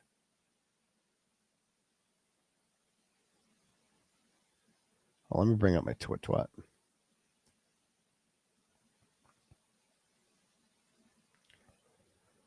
All right, so let's see. Is this it? Why are the taxpayers paying for daycare? Oh, the wrong Twitter. I'm just Kelsey Fitzsimmons. Oh, wow. People are really coming together for her. What am I looking for again?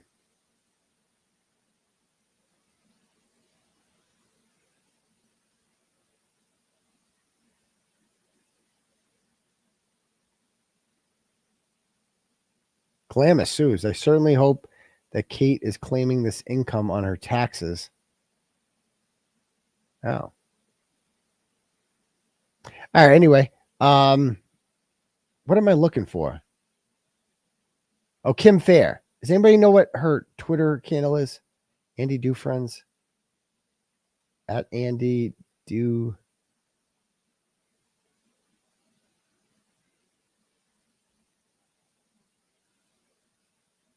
Kim Fair. Let me look up Kim Fair.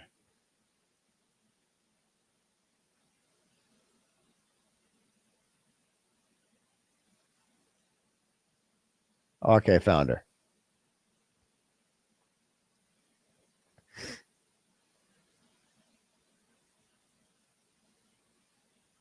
Oh my God. This is her trying to get me canceled.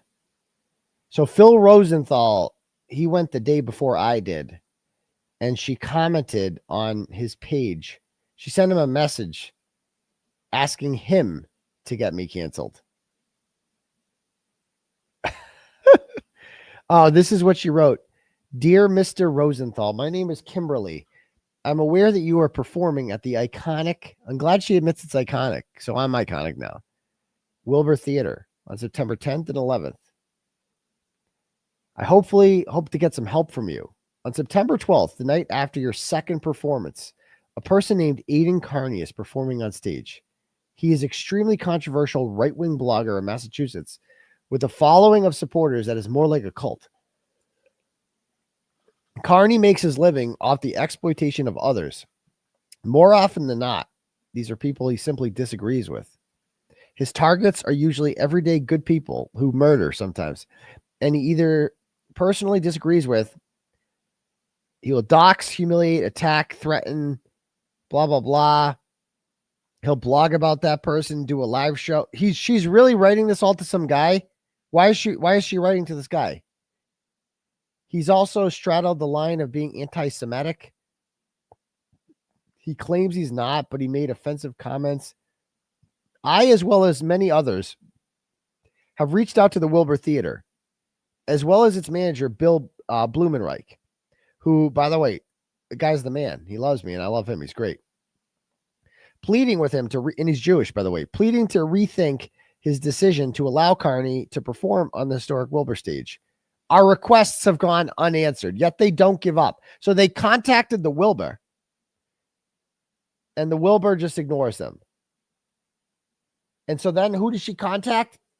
The guy performing at the Wilbur the night before. What the fuck is he going to do? Like, what's he going to do? I have included a link to Aidan Kearney's Twitter account, where if you type in the word Holocaust, you'll see some of the questionable statements he's made. What? Please feel free to reach out to me either by email or telephone. Oh my God, if you have any questions. I'm hoping you might be able to help us in our pursuit to stop Kearney from being allowed to perform at the Wilbur. Like, what's he going to do? That is hilarious. Dude, and like no one comments on it. It's like, dude, no, imagine being that unsuccessful and yet she's still trying. Like, that's crazy. Crazy. What's this? Is that like supposed to be funny? Like, this is, oh yeah, that's so funny. Imagine taunting the judge who will determine your fate. He's actually the prosecutor, dipshit. You guys don't even know what these words mean, do you? Imagine thinking that Robert Cosgrove is the judge. God, they're just so stupid. They're just so stupid. I wish they were smarter.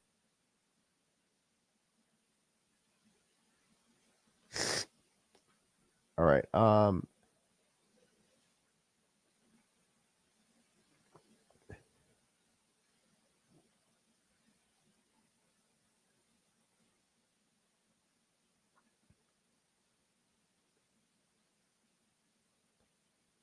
So she made me I want to see the one where she cries. Does she actually cry? Tick, tick. Karen is a liar and a killer. Oh yeah. You guys see this new thing too? Karen Reed again. Reed has already been found not guilty of murder and manslaughter for the death of John O'Keefe, but new court filings show she is still being investigated for possible witness intimidation. Our David Bienick has been covering this case from the beginning. He's live once again outside the courthouse in Dedham this afternoon. David, good afternoon. Hey, Ben, good afternoon. Yes, this new motion comes from a special prosecutor who apparently is trying to get access to data on two of Karen Reed's cell phones.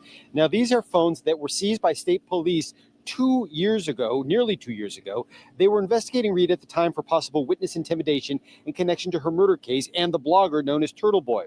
Well, apparently, the police have not been able to get access to the data on those phones because in a motion filed late last month, Special Prosecutor Robert Cosgrove asked a judge to order Reed to turn over her passwords for the phone and to assign an independent team to sort through her emails and text messages. To me, it seems like a fishing expedition that shouldn't be taking place. She should have her phones back, and it should just be ended. Everybody needs to move on. Exactly. Now, a grand jury has already That's her declined to new indict attorney. Reed on witness intimidation charges, a previous grand jury, but nothing prevents the prosecutors from trying again with a new grand jury. Reed's lawyer says he does expect the judge to hold a hearing on this question before deciding whether or not to order Reed to give up her cell phone data. They just can't let it go. In data, David Beanick, WCBB. And so I've known this for a while. So she reached out to me when I was on vacation in the Cape and told me that they were trying to get her phones back and from Cosgrove. And Cosgrove told them no, because he still wants to investigate her for conspiracy to commit witness intimidation. So he's just not giving it back. And she was all worried about it. And she's like, they're just never going to stop and this and that. I go, don't. They go, everything's going to be fine. I go, they tried once already. And as you and I both know that neither of us conspired to commit witness intimidation. It's fucking retarded. Like they're not like, they just don't want to give you your phone back. Like, that's all I said to her. You know, women worry a lot more. I'm more laid back. I'm just like, bro, they're not gonna do shit. And anything like that happens is like pre-indictment, you know. So like they can't even revoke. Like there's no bail. Karen Reed's not on bail. So there's no bail to revoke for her. Like, so if there was an indictment, it would be a fucking retarded new charge. And just like, they're not like, imagine they did that. Imagine they charged her with conspiracy to commit witness intimidation. That would make them look so retarded. Like they can't, it's just not going to happen. It's just not going to happen. So I calmed her down. She was really worried about that. And I was just like, dude, relax. It's going to be fine. Like they're not going to do shit. You can always calm her down. All right. So there's that. Did she cry? I want to see Kim Fair crying.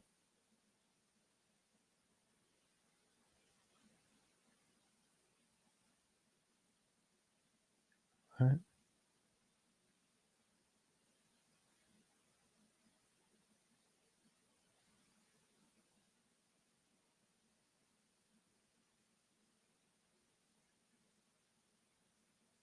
All right, let's see. So she made some video about it, a tribute. Somebody said, is it worth watching? I want to see her cry. That's what I want to see.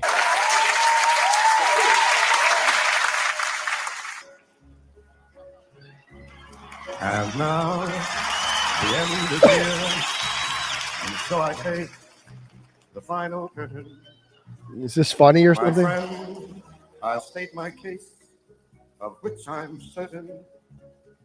I've lived a life that's full, traveled each and every highway. I don't get it. Is this supposed to be bad for me or what? I did it my way. What the fuck is this? Regrets, I've had a few, but then again, too few to mention.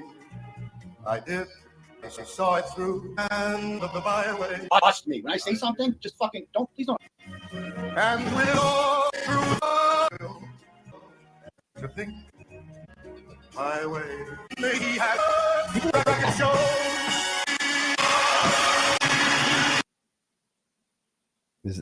She's fucking insane. Like, it's like, is that funny or like, I don't get it. It's fucking retarded. Anyway, imagine like spending all your day like making that video and being like, ooh, this is gonna get him good. And then I don't even notice it till someone in the chat's like, bro, you gotta see this. And then I show it and it's like, well, that was not even funny. Like I don't even know what that was. Like that you just wasted your time. Good job, I guess. All right, cool. Samantha sends $10 and goes, you got that Encore cough? You need to use a Q-tip and put Neosporin in both nostrils and maybe peroxide in the ears. Just trying to help you out. Encore is a cesspool. Is it really? Encore gets people sick? I did start getting sick. Oh, fuck. Is that going to get us demonetized? Fuck. Anyway, I might have to take that out. All right. All right, let me just check my Cash Apps, see if we have any here. Sorry, it's starting to become a cough. I'm actually coughing now. It's getting worse, so I should probably end the stream. I had more I want to talk about, but Patricia sends $20 and goes, I'm so incredibly happy for you. Thanks, Patricia. I'm happy for you and for me. Thank you. Lorena sends $5 and goes, hey, Evicted Tragedies. Fuck off. I know you're watching. Oh, she's always watching. She needs something to talk about. Carly sends $5 and goes, I'm so happy for you. Free Turtleboy. Well, thank you, Carly. Okay. Well, I guess that's it, guys. I'm going to go drink some water and enjoy the rest of my night. I'm glad we started at 8 tonight, but we will see you guys all for the next episode of Turtleboy Live on Tuesday night, and we will see everybody else tomorrow morning for morning Bus Stop Live, right? All right. Peace, Turtle Riders. Brush your teeth. It calls for